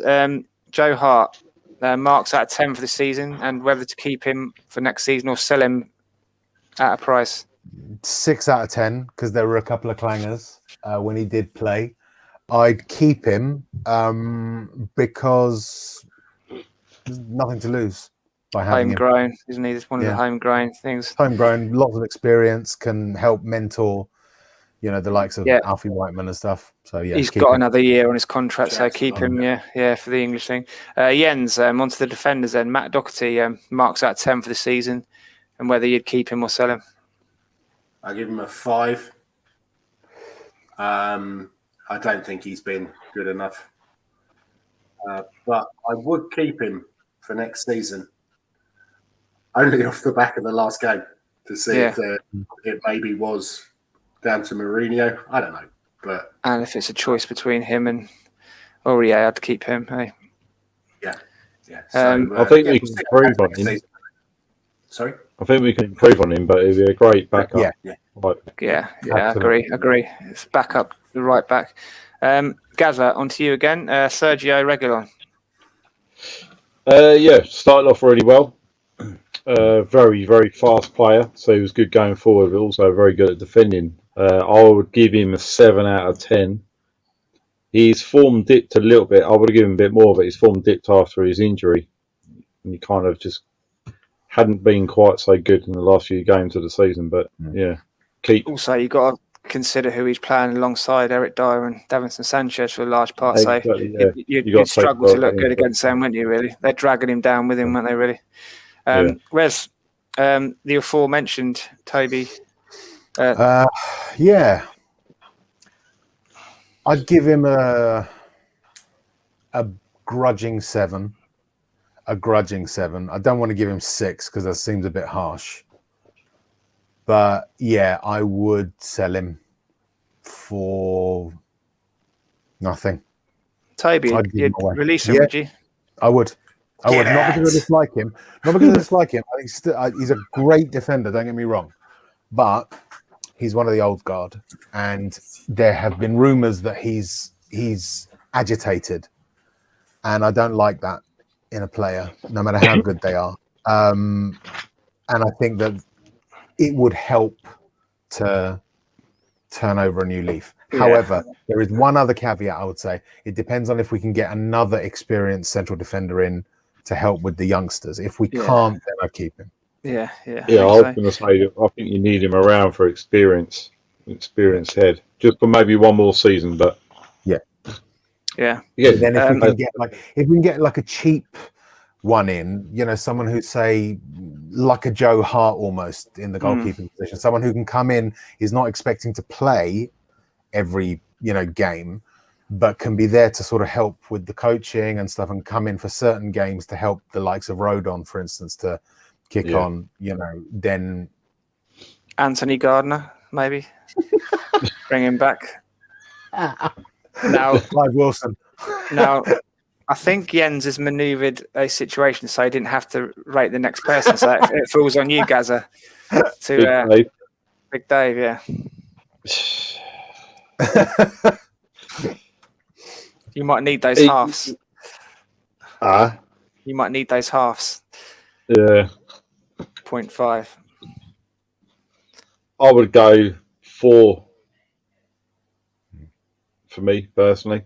It's a bit generous. He didn't play much at the start of the season, did he? It was mainly like Jose's money going with Dyer, but I don't know. I think there's more bad than there is good. So yeah, 4, and I think I'm being quite generous with the 4 as well. Sell him. Yeah, sell. How much for? How much do you think we could get for him? I'd be amazed if we can get £20 million, and I was the man at the top, Dr. Evil. Yeah, exactly. Because he knows he paid 40 for him. I don't think he'll accept 20, will he? But he won't accept that. But no, which is idiotic. We're stuck with him, aren't we? It's idiotic. Yeah. He's not. Just because you've spent that much because you were stupid enough. Yeah, exactly. You want to see if there's someone else equally as stupid as you. Stupid, yeah. That's not the way to do your business, is it? Yeah, I agree. So I don't think we'll get 20, but then we're down to Levy being a prat about it again, aren't we? Let's move on. So I think we all agree. I think 4 is a bit harsh. Gaz, I'd give him a 3, a 2 or a 3, but I can see you thinking behind it. Yeah, generous. Rez, Joe Rodon for you. I would give him. For what he's done, I'd give him an 8. I would. He's made a couple of errors, but you've got to remember he's young. For his age, and he took responsibility for them as well, didn't he? Played really well. Yeah, I think I agree with that. He's had some good games. Yeah, if you're doing absolute terms, and he didn't do an Eric Dyer, did he? And say, "I think I'm having a good game," and everyone's wrong for saying that I've been crap. He said, "I've made a mistake there. I'll learn from those mistakes." He admitted them, didn't he? And stood up. If you're marking a central defender across the whole of the Premiership, no, he's not an 8 out of 10 player. But for a Spurs defender at his age, at his experience levels, he's done really well. There's talk that he was left out of the squad towards the end of Ryan Mason's reign. Apparently there's a big bust up in training, and he said a few things like they're crap. They wouldn't even play in the Championship about Davinson Sanchez and Eric Dyer when he got left out one of the first times. He's right. He is right. He's right. Yeah, and I like that, and I'm glad he said that. If that's true, I love him even more, right? Because someone has to say it. Hugo tried saying it. Kane has said it. If someone who's just come in to the club says it as well, hopefully someone somewhere will pay attention, because the likes of Davinson Sanchez, the likes of Eric Dyer, they are not helping us at the moment, and I'm glad he said it if he did. I was chatting to a Swansea fan the other day about Joe Rodon and saying how I can't believe he can't even get in the squad, let alone start. And I think he said something like there was 12 games before England played Wales. They kept clean sheets, or they kept minimal conceding goals. And he was at the heart of it. He played 12 games on the bounce. Wales were looking very defensively solid at the back. And it was only when England played them that they got torn apart. I hope to God I see him as one of our main centre-back pairing next season. Yeah, he's got good character, and he's got ability on the ball as well. Good character, gets stuck in, throws his head in and everything, tackles everything. Yeah, he's a good player, isn't he? I think over Dyer and Sanchez. I'd give him an 8 as well. I think we'll agree with that one. Gazza, unfortunately, it falls on you then. To be fair, he had a decent start to the season, but it went down dramatically downhill from then onwards. 3.5 for me. Again, I think I've been quite generous. I think a lot of it for me is that he comes out and he tries to act all blameless and I'm being harshly done by this, that, and the other, and he's not backing it up at all, is he? No. But he's not a centre back. I don't know what he is, to be honest. Well, he was playing in midfield, wasn't he, when Poch first brought him in? But I think that was masked a hell of a lot by Mr. Dembele. Yeah, Winks played alongside Mr. Dembele and did well as well, didn't he? 3.5, Rez, you agreeing with that? I tend to. I'll give him a 2. 3.5. 2. 3 average. He did all right, as you say, Gaza. He did all right towards the beginning of the season, but some of the clangers he's dropped just have any decent score he has just pulled it right down. Especially that one for what's it called? Leeds against Leeds. Oh my word! You know, you can call him at fault for all 3 goals. I'd love to say we're moving on to a positive here, but Rez, you get the next clown in line, unfortunately. Sergio Aurier, the next clown off the rank. I'd give him 5 out of 10 because there have been times where he's done good and he's done well. Stuff like the goal against Man United. There have been times where he was playing really well, and then there's just been times where he has been horrific. Lazy. So it's like in the middle because neither balances the other out significantly in my view. So I'd say 5, and if on the basis if we could replace him with someone or upgrade him, then I'd sell him. Yeah. How much? 10 mil? Yeah, not much more than that if we can get. I don't think we could. He's in the last year of his contract, so yeah. What would you do about Eric Dyer? We didn't say about him, did we? Obviously sell, but how much do you think we could get for it? Yeah, I'd get rid of Dyer if I would be willing to let him go on a free if necessary. Sell him to Stoke or something for 10 or 15 million. Yeah. On to a positive then for you, Gaza. Japhet Tanganga. Again, didn't get a lot of opportunities. We thought this would be his breakthrough season, didn't we? But most of his season was blighted by injury, and then there was a phase where he, again, as we said in previous weeks, not getting in the squad. And then Sergio Aurier getting injured, finally got his chance. He had a decent, steady game for me personally, and I think all 3 of us would say that we rate him pretty highly. Yeah. And it's a shame he got injured in the penultimate game of the season. So, but yeah, for me, definitely keep him. I would prefer Tanganga easily over Sergio Aurier and Doherty myself. Rating for the season? The games he's played, 7.5, 7.5. 7 for the season. Yeah. He's not put a foot wrong, really. Just hasn't had the chance due to injury and then been ghosted out of the side. After that positivity, Rez, you get another clown off the rank. Gentle Ben himself. Well, I'm gonna go against the consensus on this one. I like Ben Davies because for whatever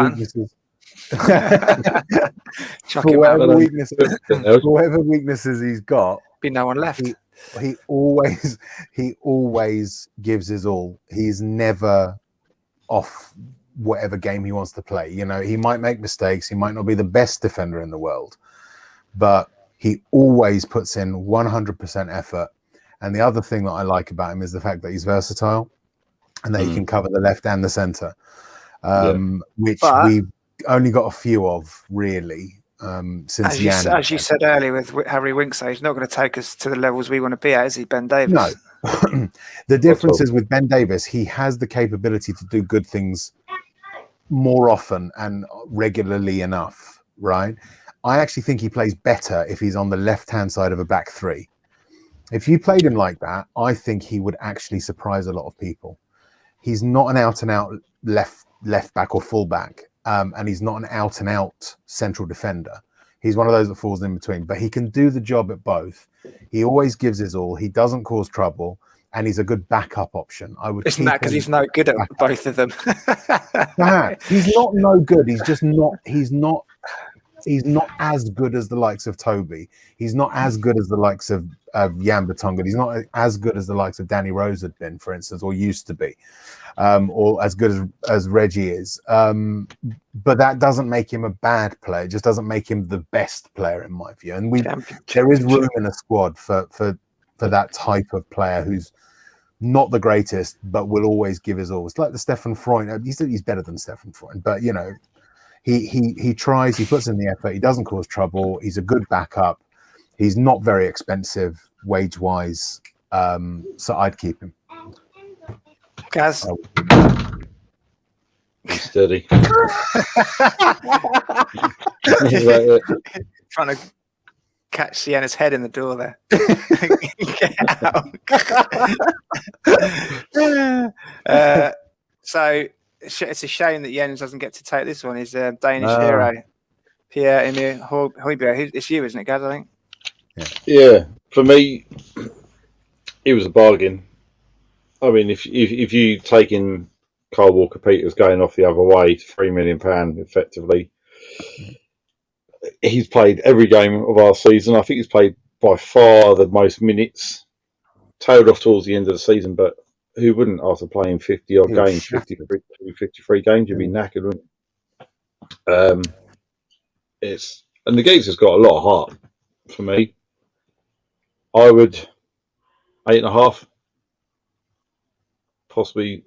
If he, I know it's hard to say because obviously he was knackered, but if he could have carried on his form, it would have been 9, possibly even pushing a 9.5. Yeah, for me, he got flogged, didn't he? Flogged into the ground. Yeah, absolutely. And, keep him 8.5. definitely. Keeping him all day long. We need Rez, to get someone in to compliment him. unfortunately, you've got another good one there. That's easy. 0 all the way along the line. I'd give him 0 out of 10. I'd get rid of him, and how much I'd get rid of him for is 0. Release him on a free, would you? Even after his good performance against Leicester. Yeah, I saw a video of him. Apparently he's been like this. He's been the whinger and the whiner and the pisser and moaner. I saw this video where they were interviewing some of the Spurs squads for Predator boots, and they asked Victor Wanyama, this was a couple of years ago, who's the biggest whiner in the squad, and he said Harry Winks. And then the presenter tried to get Winks on to sort of, you know, answer the question, answer the accusation, and he was whining about being called a whiner, right? Trying to psych out Victor Wanyama, who, you know, if he'd nutted him would have probably sent him through the roof.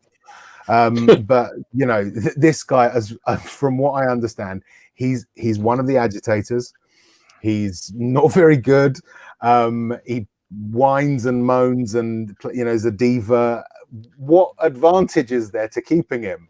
You know, even Ben Davis, as I said, there's an advantage to having him. There's no advantage to keeping Winks. Get rid of him. Gaz, Did I hear rightly that he was the mole? He was the one spouting off information to the press, etc. Yeah. Quite possibly, or Toby was. I'm encouraged by the fact that apparently Levy knows this and is not happy about it. Okay. That's the one good thing. If that's true, that's fantastic, because anyone who tries to get rid of Winks, he'll go along with now. Yeah, cool. So 0 and sell, give away on a free transfer. G-Man, you've got Eric Lamela. Polarizes opinion. He's getting all the good ones.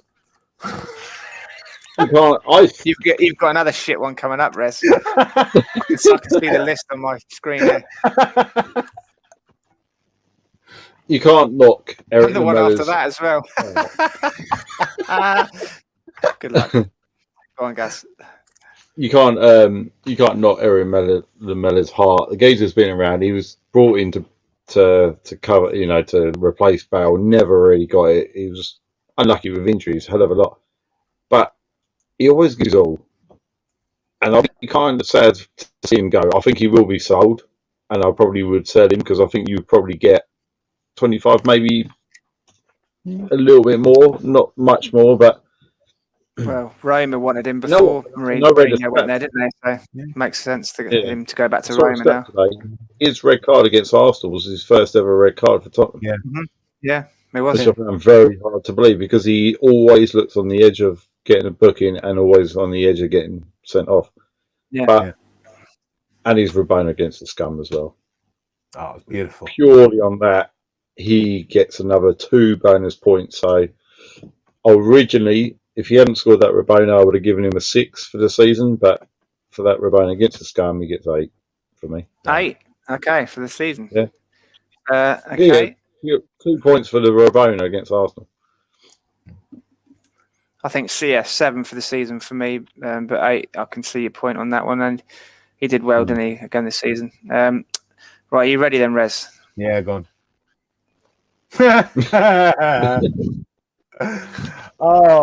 In a way, I feel sorry for him, if I'm being honest. He comes across as a really nice enough lad, but unfortunately, he doesn't have the ability, and he's not really performed this season. He hasn't. I'd give him 3.5 out of 10. Keep him or I gave him a 5. Sell him, and I like Winks. I would be willing to give him away for nothing, just to free get him transfer. Off the wage. Yeah, because do you remember I last gave him a time? 5 purely. Yeah, sorry. Go on, guys. No, you carry on, Rez. I'll jump in afterwards. Do you remember last week I was talking about wages as opposed to transfer fees? Yeah. For me, the most important thing is the wages aspect of things. So in this scenario, if you can get a player off your books for nothing, because you don't have to pay off the contract if you transfer them. If it's a free transfer, you're not really losing much for a player like Sissoko, for a player like Winks. Winks because he came through the academy. Sissoko because you've had him for a long time, so amortization will have brought his value down anyway. So get rid of them on freeze, and at least you've got their wages off your books. And they're a more attractive prospect to a potential buyer because they don't have to worry about the transfer fee, which they can then use to pay off any disparity in wages because they're quite expensive to pay. That's why I would say get rid of Sissoko and Winks for nothing. You'd have to pay him off though, if he's got a year left of his contract. No, you could negotiate a mutual ending of the contract. You don't have to give them anything. You could say, look, there's no place for you here. The buying club could have a bigger signing on fee. Yeah, exactly. Yeah. Fair dues. So what are you giving him to season? For Marks out of 10. Sissoko, Yeah. 3.5. And sell free, give him away a free. Gazza, I you had got him down as a 5 purely because of the digging out of Serge Aurier times most of the time this season. Yeah, he did well. Yeah, that's a good point. Yeah. I think that's the only reason why he starts or is in the squad, to help out with Serge Aurier. King of the transitions, as Pochettino used to call him, the king of the transitions. The Amazon documentary, it was specifically mentioned that he was seen as one of the most influential people in the dressing room. So yeah, because he wins Uno and stuff like that, doesn't he? Yeah. Gaz, you've got a nice, good one again here. Another polarizing. Most of these seasons is injured, really, which is a shame because the guy needed a big run of games in the team to kind of flourish. But I've given him a 5 out of 10. Can't really give him much more than that, really, because all right, he come on and scored straight away against City, but he hasn't done a great deal since then. So yeah, I'd say a 5 out of 10. But again, it's come down to injury. Keep him or sell him?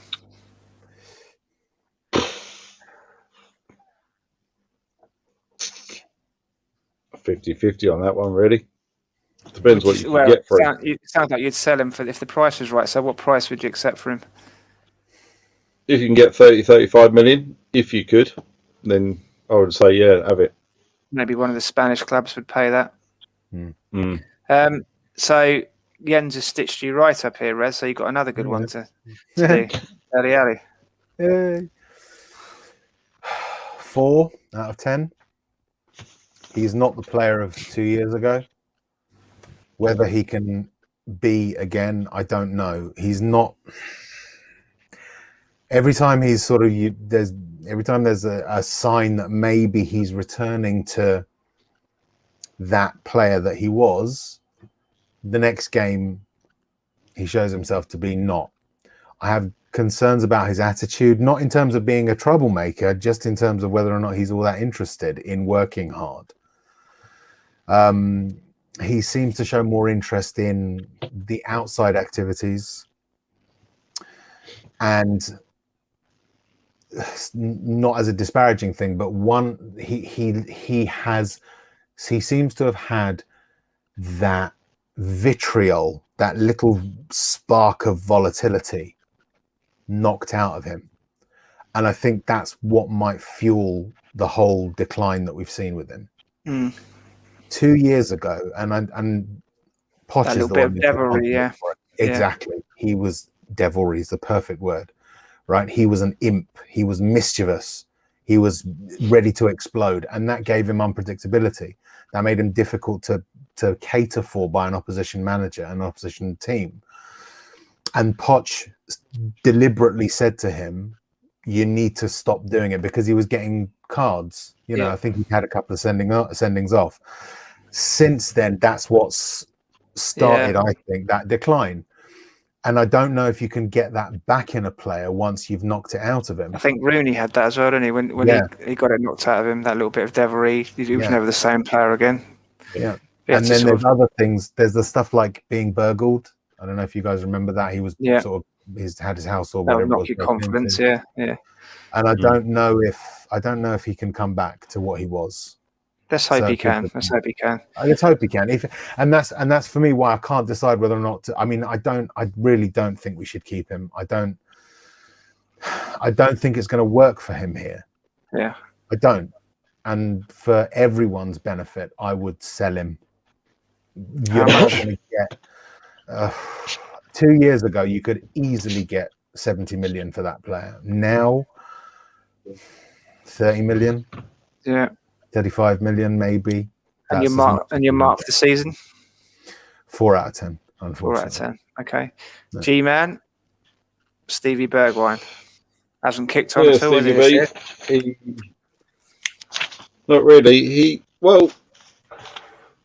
You say that. I think he started the season really well. He worked very hard tracking back, and he put in some miles. Yeah. I think the Liverpool game, he missed a couple of big chances that killed his confidence. Got some abuse on social media, didn't he? Oh yeah, he did. That was horrible. Yeah, unfortunately, he's just found out he's been dropped from the Netherlands squad as well. Make it. Oh dear.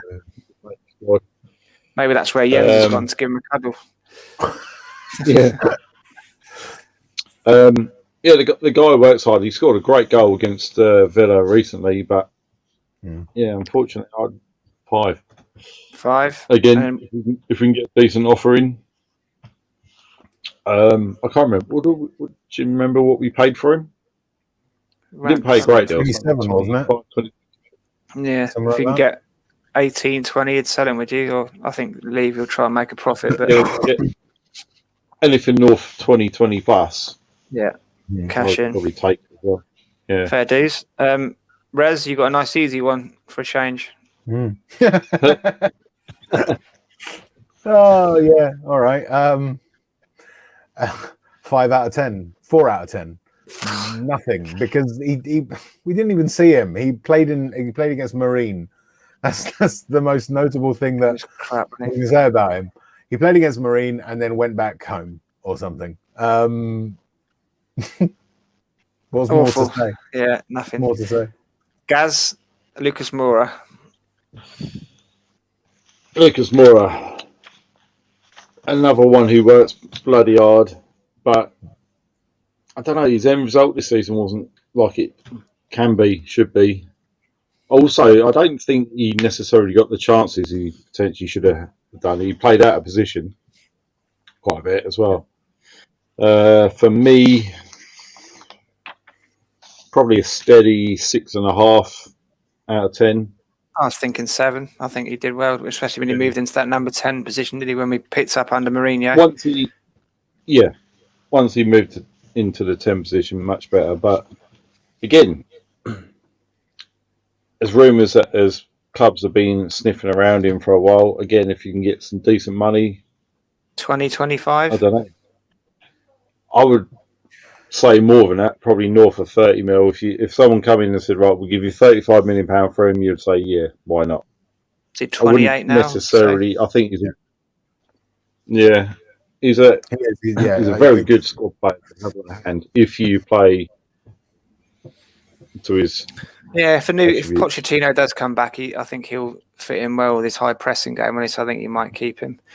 Speaking of high pressing and energy, I think we're giving him a 7 there. Rez, you've got the most energetic and high energy man that there is, Tanguy and Ndombele. Yeah. Sometimes I have to look away from Tongi because the pace at which he does things hurts my eyes. I'd give him a 6. Some of the things he's done this season have been absolutely outrageously good. The way that he can drift past players is a joy to watch sometimes, but then he can also be very lazy. He can, not just disappear from games altogether sometimes. So for that, I'd give him a 6. I wouldn't look to sell him next or this summer. I would give him another year to see if he can do it under whoever it is we bring in. Yeah. But if he can't, then we should then cut our losses. Fair dues. Now someone who's slow and unenergetic to someone who's fast and energetic. Gaza, you got Sonny. Marks for the season. Well, for me, I think marks for the season for him, it's his best ever season in terms of goal return, possibly even as well assists. I mean, him and Kane at the start of the season were a dream to watch. The pair of them just had some telepathic thing going on. I would give him an 8.5 out of 10. Probably would have been a 9, but it tailed off a little bit towards the end. Again, that could have come down to just being tired as well. He played a lot of games, didn't he? He played a lot of games. He got that hamstring injury against Arsenal when he struggled to come back. Well, that's just confidence, isn't it? You don't like to open your legs when you're running full tilt after you've had a hamstring injury. So, I think 8.5 is probably a fair thing. And we're not looking to sell him, are we? No, not at all. No. And if an offer coming of 120 million plus, then you maybe want to start thinking about it. But I wouldn't sell him. Okay. Rez, Gareth Bale. I'm going to give him a rather miserly 6, and that sounds awful, but it's not, because when he's done it, he's been fantastic, but he hasn't done it enough. Might be because of his body, might be because of his attitude. So for that, I can't mark him much higher than that. Keep him or not renew his loan. I would be willing to keep him. I would be willing to take the risk on a player of that caliber, because as I said earlier, if he can come in, even if it's one game a week, just play him in the league, he can rip defenses apart. He still has that ability, so it's worth quality in that left foot, isn't there? Yeah. That's the risk for me. I mean, we don't really know what sort of pre-season he had, did we, before he came to us? Absolutely. Well, he was injured. He was injured. Yeah, he was when he got that knee injury. Yeah. Got injured for a while. For £12.5 million a year in wages, you ain't going to get a player of that anywhere near that quality for that sort of money. So no. Yeah, I'd 100% have him again next year. And he's going to be available on a free after that. And if he's been in there for 2 years, you'd think he'd be likely to stay for a third. Gaza, nice one for you. There's not a lot you can say about it. 10 out of 10, boom, done. Yeah. Should have been player of the year. Should have been. Ruben Dias, indeed. Ruben Dias, do me a favour. Who got the players' player one? Was that Ruben Dias? Have they announced the players' player one yet? I think it was just the football writers. Yeah. Of the year. It's not top goal scorer, golden boot, highest in assists. Played a much deeper role, and I don't know if you saw the interview with Gary Neville, and he said he took it upon himself, just added another dimension to his game. And he felt he wasn't getting involved in the game as much, so he wanted to start dropping deeper. So it's something he did consciously himself. 10 out of 10. In a lot of ways, he was a 12th player for us, because he was He was even Defending good corners. defensively. You know, I mean, he's the complete player, in my view. I think you could put him in any position. Yeah, he said in training he likes to help out with defending as well, just so he keeps him more involved, and that's obviously helped his game. Gary Neville hit the nail on the head when in that interview last week when he said you start with a 2, wouldn't you, on the amount that he's worth to Spurs. Do you know what? I actually think that Harry Kane could potentially be a good player in any position on the park apart from fullback. I just don't think he's got the speed for that. Any other position you want to put him in, I reckon he can do a job for you. Yeah, he played DM sometimes coming up through the youth teams. Centre back he can easily do, can't he? Number 10, number 9 he can do. Wing he probably hasn't got the pace for anymore, but yeah, he doesn't have the pace for it. But neither did the likes of Eriksen, for instance. And he wasn't an out-and-out winger, but he was an attacking midfielder, a wide attacking midfielder. So cool. There is a place for Kane to play out on the wings a little as well, you know, because he can create. Right, to finish off the playing staff then, Rez. Yeah. He seemed like a nice enough lad. I think he just suffered Tottenham strikeritis, basically. I think this is the negative of having Harry Kane, is that anyone who comes in will always be in his shadow. And out of all of the ones that we've had, he's actually probably been the one closest to accepting that role, of being, I'm never going to be number one. And so, you know, I'll accept what I've got. That said, he didn't really do it much in the league. It was really against weaker opposition.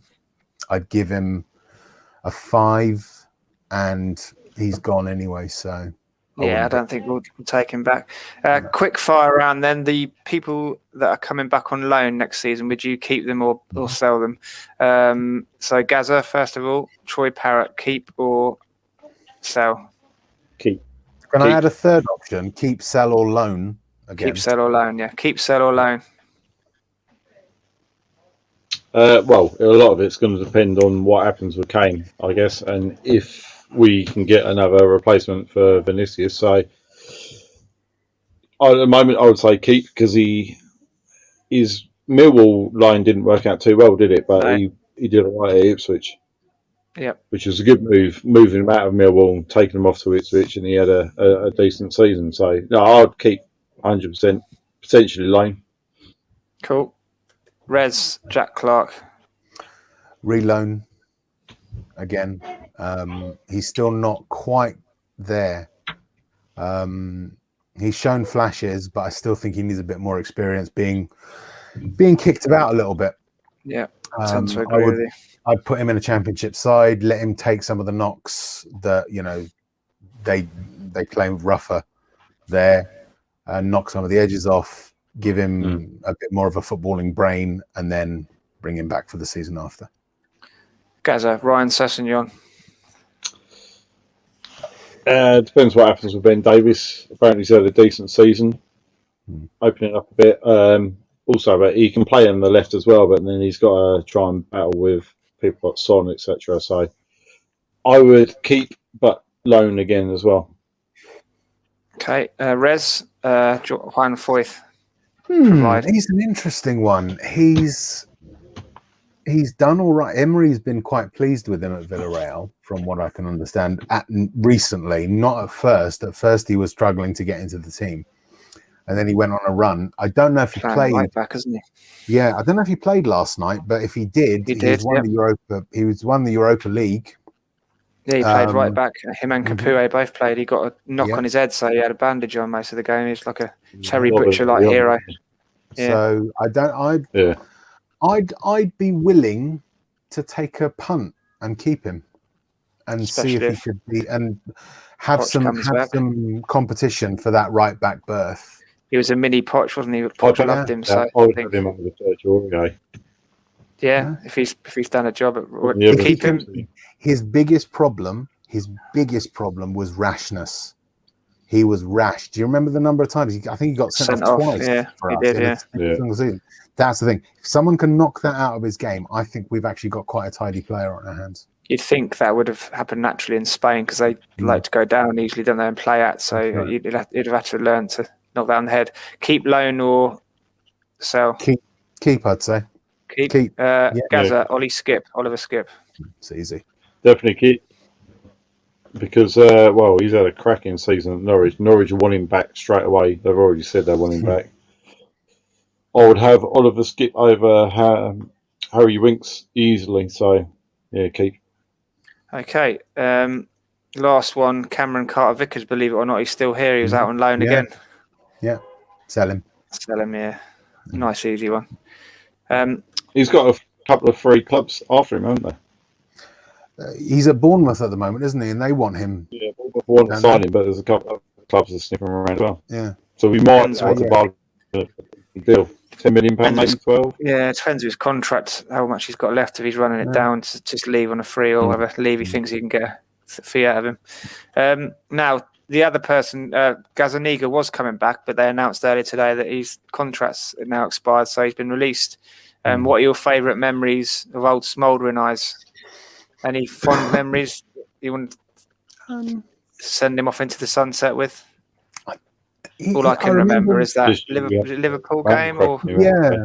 He's made a couple of decent saves. I remember him making a couple of decent saves, but I couldn't pinpoint what games he did it in. That's how much impact Chelsea. And then the Chelsea game when he came out and kung fu kicked someone, didn't go away penalty at, and didn't he? Was that this season or was towards the end of last season? Wasn't it? Last season, because it was the season where Hugo was injured, when he got injured the arm at Brighton. Yeah, of course. So you haven't got that many fond memories, which kind of, not that they're not fond. Bad memories necessarily. He's not really done much. There's a fairly decent goal kicker for a while. I don't know if you remember, LJ, when we were going up to Tottenham a few times, I used to say he's going to be our future number one, but it never really kind of happened. No, it's not come to pass at all. And he's been released. I guess he'll go.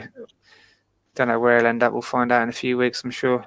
But on more fond memories, Danny Rose. Danny Rose due to depart the club after 14 years when his contract expires on the 30th of June. What are your favourite, best memories of Danny Rose? Gaz first. His debut against Arsenal. Yeah. And I was fairly straight onto that shot as well. What else? Do you remember he got hauled off? He got hauled off at half time in that game though, because he was so crap, didn't he? He didn't actually have a good game, but it was a good goal. Yeah. Danny Rose for me tells you how it is. Speaks from the heart, and I'll be really interested to find out now he's left us what was actually going on behind the scenes. Yeah. I'm pretty sure quite a lot. Sun interview incoming, isn't it? Yeah. The Sun, as in the Sun newspaper, not Sunny. Yeah. I think that's what did for him, and I think it was from the top. I think it was a case of Mourinho was told, "Yeah, you ain't playing this guy. You're not playing him," and I feel really sorry for him for that. If that's the case, because he's actually he might mouth off, but there's every club has a player that shoots their mouth off sometimes or says the wrong thing. I mean, they're footballers. They're not. Also, you've got to consider it wasn't long after that he'd come out in the papers about his struggles with mental health and depression and stuff. And absolutely. Levy still bent him over the barrel and stiffed him, hasn't it? Really? Yeah. You don't know what goes on in the background, whether they've given him a lot of help and support, but it seems to me they've tried. The memory I have of him is actually after the Champions League semi-final against Ajax. Drinking that beer. And he was. You could see how much it meant to him, and the weird thing is, he's never. A lot of other fans will turn around and say, "Oh, he's bad-mouthed the club." No, he hasn't. He's bad-mouthed the manner in which the club has run. Yeah, that's a very different thing. And if he's done that, it suggests that he has some affection for the club, or that he wants the club to do well. So, if anything, he's been trying to defend the club potentially. I just feel it's a really sad situation, and I really do wish him the best. I hope that he finds some peace. If he wants to keep playing football, he did turn around and say, I can't wait to finish. But if he does want to keep playing, I hope he finds somewhere that will look after him. And if not, I hope he's just happy wherever he goes. Well said. Yeah. Gaz, and some final words on Danny. Yeah, good luck, Danny. Now, with all this talk of Ben Davies getting a testimony, 14 years of service Danny Rose has given us, hasn't he? So he won't get a testimonial because of the relationship with Daniel Levy, but I think the fans, well, the streets never forget, as they say. And we'll never forget. When he comes back as a legend, when hopefully Daniel Levy's gone, he'll get a good reception money. I think that sums it all up. Before we move on to Spurs in the news, that's the season summed up and the players. Is Jens put anything on the group chat about where he's got to, Gaz? Yeah, he said he's having trouble with his connection. Sorry, chaps, internet was playing up and then it cut out. Okay. There we have it from the Danish man's mouth. So Spurs in the news, if we can work through this quickly then. The new strip was launched, wasn't it, following the initial Villa delays? Kane was featured in the photos. Okay, rest. Gaz, have you got a bit longer or not? We can. Yeah, no, I'm good. Okay. So what did you make of the new kit in the end? It had the old style cockerel. It was 100 years, wasn't it, since we had the cockerel on our kit. So in the back of the lapel, I guess you call it a lapel, don't you? It's got the old style cockerel, hasn't it? And you said about the patterning last week, or the patterning. Yeah. It's very simple, but I think it looks really smart. But as things stand at the moment, I'm not going to be putting any extra money into the club just yet. Not until we find out a bit more information on where we're going and what's going on. But no, my sister said earlier, "What do you want for your birthday? We were going to get you a new Spurs shirt." I was like, "No, do not spend any money in that arsehole's shop. I don't want the new shirt at the moment." I can tell you one thing: if the away kit and the third kit or anything to go by from what I've seen on the internet, I will definitely be getting, if anything, the home kit, because the other two look like, well, Skinner's 5.5. She could draw better scribbles on a bit of paper than what I've seen on those away shirts. Looks like something out of what was that TV program on the BBC? Rent a Ghost. Looks like some mad jester out of Rent a Ghost. Something he'd wear, didn't it? Really? Yeah. Mad. So yeah, no, there wasn't much of a design change, was it? Really, to be honest. Rez, can you hear us? I can. You can. What did you make of the new kit in the end? Will you be rushing out to buy that? No. It's nice enough, I simple, which I like, but I don't see. I've got a home kit already. I've got an away kit. I don't need another one. So no, I probably won't be buying it. Fair enough. So what did you make of the media patting plucky Leicester and Man United on the head after their failures this week? Yet when Spurs fail, it's bottlers and Spursy. Double standards as usual. What did you make of all that? Well, when it comes to Man United, they can do no wrong, remember, because they're one of the biggest clubs. So as far as the media are concerned, it has to be pretty egregious for Man United to be actually criticised for what they do. If any kind of negativity that goes their way, a lot of, it's mainly, they were unlucky, or, stuff like that. Leicester, it's because they're the most used at the moment. They're sort of like the Cinderella story from when they won the league. And so they won't think. We have the distinction of being too big to be considered a small club and too small to be considered a big club in the media's eyes. So we cop it from both directions. Yeah. Down and up, Yeah. Leicester, because they're still considered a small club, and I'm not going to pass judgment as to whether they are or not. I've got my own view, but it's not germane. With the media, they're still seen as a small club. And, them winning the FA Cup is still, it's a story. Look, little Leicester won the FA Cup. Yeah. And so for them, it is, as you put it, plucky little Leicester, well done. Yeah. Missing out on top 4 2 years in a row. when they were well set there all season, weren't they? Yeah. If Spurs would have done that, we'd have never heard the end of it. They would have been all over. Yeah, it would have been claws in to the quick, and they would not have let go all summer. Yeah, it would have led into the pre-season chat as well. Can Spurs, will Spurs fall at the final hurdle again? Which we've done, to be fair, but so has so many other clubs. But because we're too big to be small and we're too small to be big, we get it from both directions. Gazza, any thoughts on that about the media's double standards? Well, when we seem to fail or don't do too well, the media outlets tend to try and sell your best players, i.e. currently Harry Kane. You don't see that of Harry Maguire, Bruno Fernandes, etc. There you go, exactly what you just put up. Next question. There's a bit of a narrative there, so it's one of them things.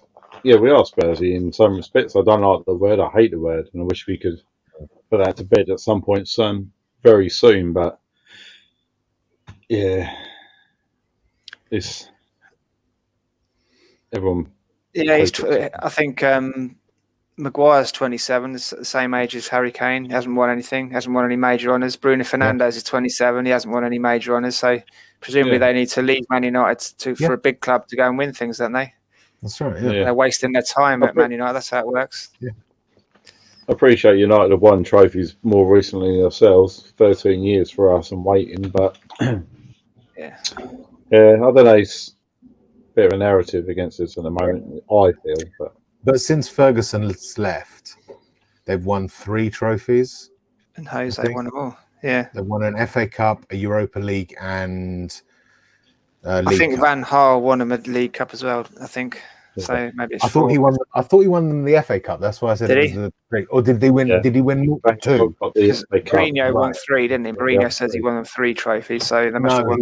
He calls finishing second. Charity. Oh, okay. Charity. One of them sure doesn't count. No.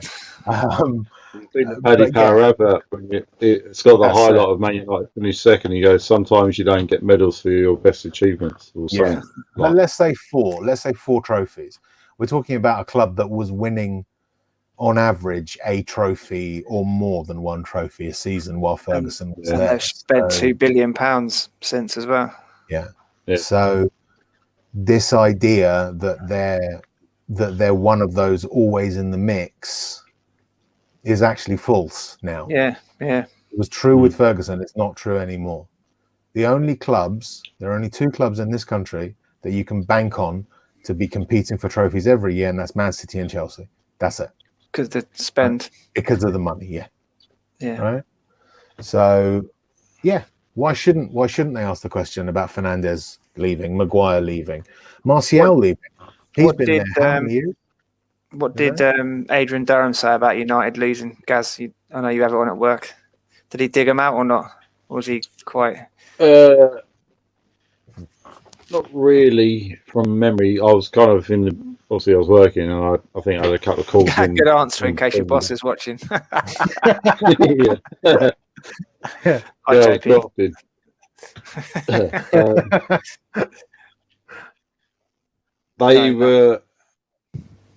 were saying about the Solskjaer thing, but I don't know. I'm just trying to think what he actually said, because he had Andros Townsend on there, and that was quite interesting to listen to Andros Townsend in terms of what he talks quite a lot about Palace and Will Saha and Roy Hodgson, etc. So I don't really remember them talking too much about United. I know it was one of the headlines, but I can't remember. There you go. It says it all, doesn't it? They didn't. If that was Spurs, can you imagine they'd have dedicated 2 weeks to it, wouldn't they? Yeah. Yeah. They were. Scum was talking about the Pochettino returns part, but obviously I'd left work on him, so. Yid Kid says, yes, Guy, how's everything? Hello, Yid Kid, you're right. Good to see you again this week. Hello, mate. So, next talking point, what was going on today is all the Poch talk, wasn't it, about the turn today? But we seemed to have Klinsmann yesterday, and it was Conte and Poch again today. The media were abound with the Poch rumours. Ten Hag seems to have gone a bit quiet, doesn't it? Yeah. So will be revealed. Go on, Gaz. From some things I've read today that it's Pochettino, but if that fails, then it's Ten Hag. Apparently, Graham Potter's not on the list. He's not being considered. I think one of the things that could poo-poo it, if Pochettino does want to get out of PSG, but PSG have come out and said, no, we're planning for next season, etc., etc. Zidane leaving last night, Real Madrid. Poch's dream is to go to Real Madrid. But Real Madrid haven't got any money to spend, hence why Zidane has apparently quit. Likewise with Conte at Inter Milan. So, I don't know. Does that mean we've got money to spend? Merry-go-round, isn't it? Like that? Real also had their fire, didn't they, the other day? They had what? Yeah, they had a fire at the stadium. Oh, did they really? What, that was coincidental, wasn't it? Yeah. A lot of people saying that they've actually hired Sarri and he was just having a cigarette. Testing out the facilities. Yeah. If Pochettino does come back, which player should be most worried about a potential Pochettino return? I'm looking at you, Tango and Dembele. Can you imagine the pre-season? He'll be throwing up when he. I think that ruined him, didn't he? The first season that he was there, he said he never recovered because he'd never run that much in his. So he was always he was tired and playing catch up. Toby, you think, Rez? Toby, because the rumor was that, well, I mean, we saw it. Toby wasn't signing his contract, and as soon as Pochettino was sacked, he signed on the dotted line. And there was so many rumors flying about that they'd fallen out really quite badly. So if we're talking about which player should be most worried about their future at Tottenham, if Pochettino returns, then I'd say Toby would actually be top of the list because of that. Unless they can, come back together and sort of bury the hatchet, which I don't see happening. Gaz, any? It depends. There was rumours of he lost part of the dressing room. He still had some on board. It depends who those players who he lost in that last part of his tenure. For me, he said if Pochettino comes back, he said 2-3 years back, we need to put some new furniture in our house, i.e. the new stadium. Yeah. So he was talking about a rebuild. I think if he does come back, then he must have assurances that we need to have a rebuild, which would mean for me 6 or 7 players going. Hopefully that's including Sissoko, Winks, Aurier, Dyer, etc. We've been over this before, all the players that we would like to go. Yeah. That's the big worry. Yeah. That he won't get rid of those players that we think should be gotten rid of. Yeah. Conversely, but it could be an advantage as well. Also, in terms of if you were to get a new manager in, say for example Ten Hag, who would then come in and want to observe those players, see how they fit into the group, what attributes they got, are they worth keeping, are they worth selling? Whereas Pochettino's got that little bit of a head start where he's worked with them before. Yeah. So it could be a benefit of some sort. So the next question there, which players will be happiest to see Poch return? You think Kane and Son spring to mind, don't they? Dele Alli, maybe. Hugo. Lloris. Lloris would be pleased to welcome him back, wouldn't he? Yeah. Eric Dyer even, because he seemed to like him, didn't he? He was his utility man, his go-to utility man. Anyway, this is all conjecture at the moment, so let's move on to our fun questions. It's a shame we haven't got Jens here to go through these as well, because he'd enjoy some of these. So from your time over the years supporting Spurs, who has been the club's dirtiest bastard? I don't mean dirty in a sexual way, I mean dirty in a tackling, hard tackling, shithousing Lamella kind of way. I'm thinking Ben Thatcher, Mauricio Taricco. Yeah. Ben Thatcher was definitely an evil bastard, wasn't he? He was horrible. Neil Ruddock, he was naughty, wasn't he? Yeah. Yeah, but those are in the days when you could do stuff like that and get away with it, but also left a mark on that player as well. So it was kind of a little bit different in a way. Who was it Thatcher elbowed in the face and put him in the stanch in the advertising hall? And I don't think he was with us. I think he'd gone back to Wimbledon, hadn't he, when he completely elbowed someone. And... Yeah. Dirty. He was a dirty bastard. He was dirty. Tarico was clever about it. Typical Argentinian, wasn't he? Yeah. Yeah, he'd get away with it. Have a little look around, then he'd see if the referee wasn't watching, then give him a little jab. Michael Brown was a bit handy as well. He was like one of those annoying dogs that used to nip at your ankles all the time. Yeah. What about your boy Oyvind Leonardson? No, he was a teddy bear. He was a teddy bear. He was on the wrong end of that's not true. He did put his thing in a little, but it wasn't an effective way. He tried it, but it didn't really work very much. Gazza, what are you saying? Sorry, Gaz. Wasn't Leonardson on the wrong end of John Hartson when he was at West Ham? And he get headbutted or kicked in the head? Yeah, I think so. No, that's Eyal Berkovic. Was it Berkovic? Eyal Berkovic, yeah. Little Israeli player, wasn't he? Oh, God, yeah. Next fun question then, guys. So who are we going for? Ben Thatcher or I'd say Tarico? Yeah.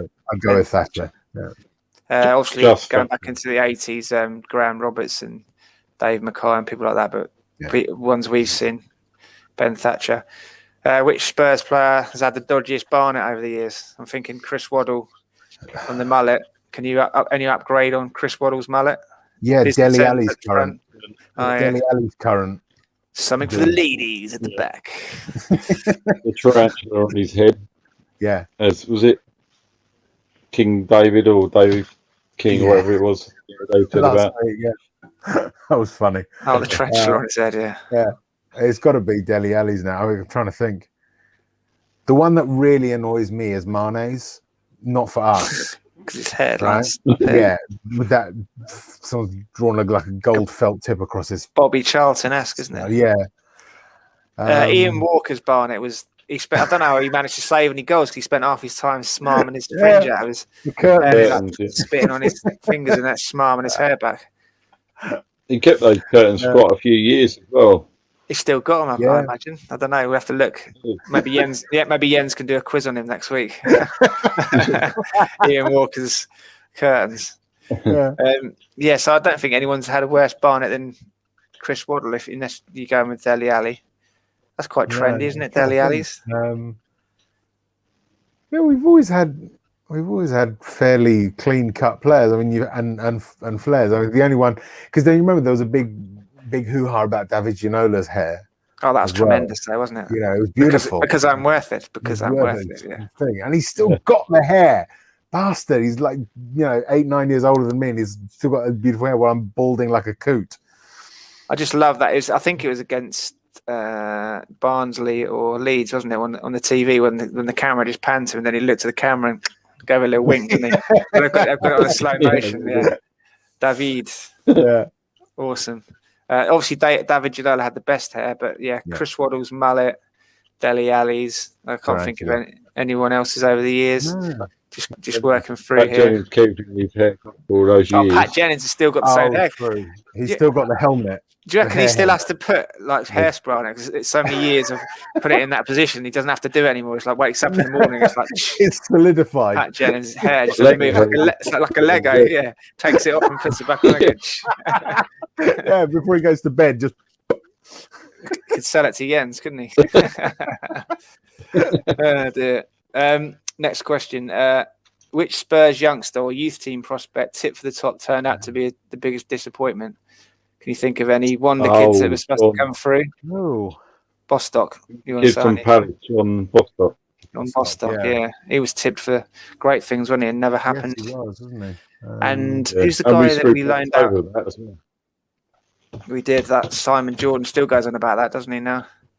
Yeah. So he still talks about it and talks for. He's still bitter about that. He should, in retrospect, he should have probably stayed at Palace, shouldn't he? To be honest, who's the guy? The young 100%. Guy we sold to Belgium recently.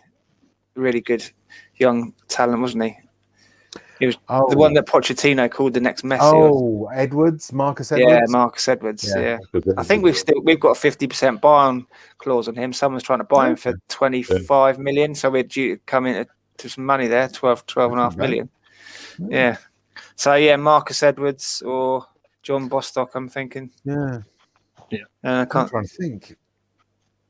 You had the likes of Phil Eiffel. Remember Phil Eiffel? I remember going right back. Paul Moran, he broke through into the team, didn't he? Like Nick Barmby, I guess he should have stayed at Spurs, and he went off to Middlesbrough to go back up north. But he was flying money with him and Teddy Sheringham. So next question: excluding Terry Henry, Ian Wright, and Dennis Bergkamp, which Scum player would you begrudgingly take at Spurs? Which one of you secretly always thought, I actually quite like him, and I'd like him at Spurs, excluding those three? Van Persie, Patrick Vieira. Actually, Patrick Vieira is a hell of a shout. They have to go some, don't they, to get respect out of us? So, massively, yeah. Pires was a good player, wasn't he, as well? But he always used to score against us. Score against us. I wouldn't take him because he's a scumbag.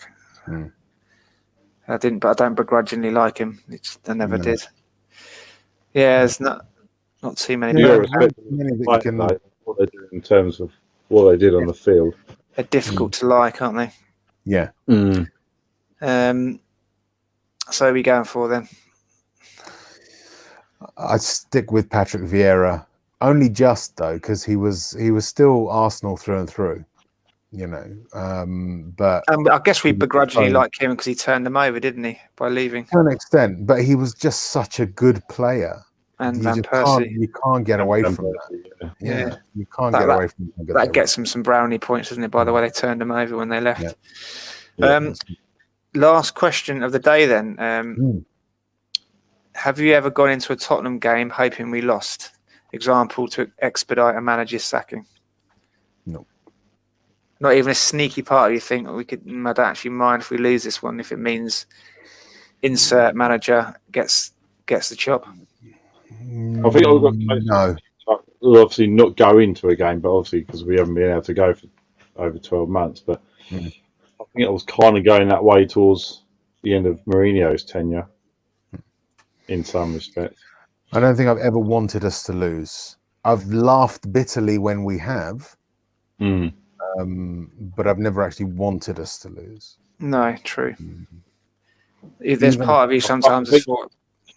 I think you have that little fleeting thing in your head. You think, well, if we lose today, that might help put another nail in the coffin. But when it comes down to the actual game starting, you get straight into it and you're like, no. Game head on. Right. To leave us then, what are you looking forward to next season? Give us 3 things each that you're looking forward to next season. If we do one for you, Gaza, then we'll go to Rez and then back to you for this second one, and likewise. So, Gaza, one thing you're looking forward to next season? Hopefully, Harry Kane still playing for us. I'll give you that. Rez? New manager. I'll give you that. If we haven't got a new manager come beginning of next season, we could be in a lot of trouble. Yeah. You wouldn't put it past us. The only club that haven't got a stadium name or naming rights. Can you imagine? Oh dear. Gaz, back to you. Number 2. Daniel Levy taking a step back and getting in a director of football to take over the footballing matters, and Levy does everything else. Can we get a hell yeah? Can we get a hell yeah? Yep, I'm having that. Definitely. Rez, your second one. Getting to use my season ticket for the first time. I've not had the chance. So yeah, that's what I'm looking forward to. That's a valid second one. Gaza, ending up on your third positive that you're looking forward to next season. Watching our new quality signings that we've purchased with our £200 million budget. Cash reserve, which Rez found in the budget last time. Levy found a couple of quid down the back of the safe and gone, oh, look what I found. Bang, have that. So, we can only hope. I found it down the back of my yacht. Yeah. Found it around my ashtray in the car and I just found hidden under the camembert in the cheese room. Yeah, we can have that, Gaz. And Rez to last one of the season, in fact, the 2020-21 season. What can you leave us with? The third thing that I look forward to is seeing a little bit of change, seeing some real fundamental change at Spurs. Don't you mean seeing Jens do the big Laurie Brown quiz, which you're supposed to have done tonight? yeah, it's true. I forgot about that. Yeah, but that's not. Yeah. Surely you want him to do that before next season? You'd hope so. Yeah, we have to get him on for a bonus one just to do that. Sorry to cut across you there for comedic effect. So, what was your third one? No, I would like to see some freshness, something new, some change, just to get us out of the doldrums a little bit and, have us facing a direction again. That's what I would really look forward to seeing. Where's that coming from? Chairman, manager, players? It really needs to come from everyone, I think, at the club, including us. We all need to change a little bit. Be a bit more united. The chairman needs to be a little less involved. The players need to start actually working again, and whoever the manager is has to bring fresh ideas. So I think all across the board, actually. And on that note, leave us with your predictions for who the new manager is going to be then. Gaz, one word or 2 words, as his name may be, or 3 words if it's 10 manager. Yeah, who's your prediction? Who do you want and who do you think it'll be? There you go. Who do you want first of all, and then who do you think it'll be? I'll take either Conte or Poch, either or. I think if Poch does come, I'm going a little bit long here, but if Poch comes, things have got to change massively. So, 1 being what I said, Levy taking a better step. 2, have a rebuild, do what he's said 2-3 years ago about the new furniture. So yeah, I'd like Poch to come back. I'd love it if he came back, in fact. Whether it's right or wrong, I don't know. But we'll find out in Rez. So Gaz, out of the 2 that seem to be the ones everyone's talking about, which is Conte and Poch, I'd like Conte, but I think it'll be Pochettino. That's what I think. It just seems to be going in that direction. I think Conte would be a bit too much for Levy, wouldn't he? Yeah. Will be revealed. So when the new manager does finally get announced, we'll have to jump back on and give our opinions on it. We'll keep our eyes peeled. So what's the deal of our season? So, yeah. Is it Thursday? Is it the actual day? I know it's the 4th. It's Thursday, is it? 3rd of June. Typical Levy. I don't. That's probably why he's put all these rumours out, isn't it, to try and get us to. Oh, Poch is coming back. Let's renew. And on that note, that is the end of the 2020-21 season. 7th in the probably glad to see the back of it really, but at least it gives us lots of content to talk about, doesn't it? With Tottenham, there's never a dull day. Usually a couple of days and everything changes, doesn't it?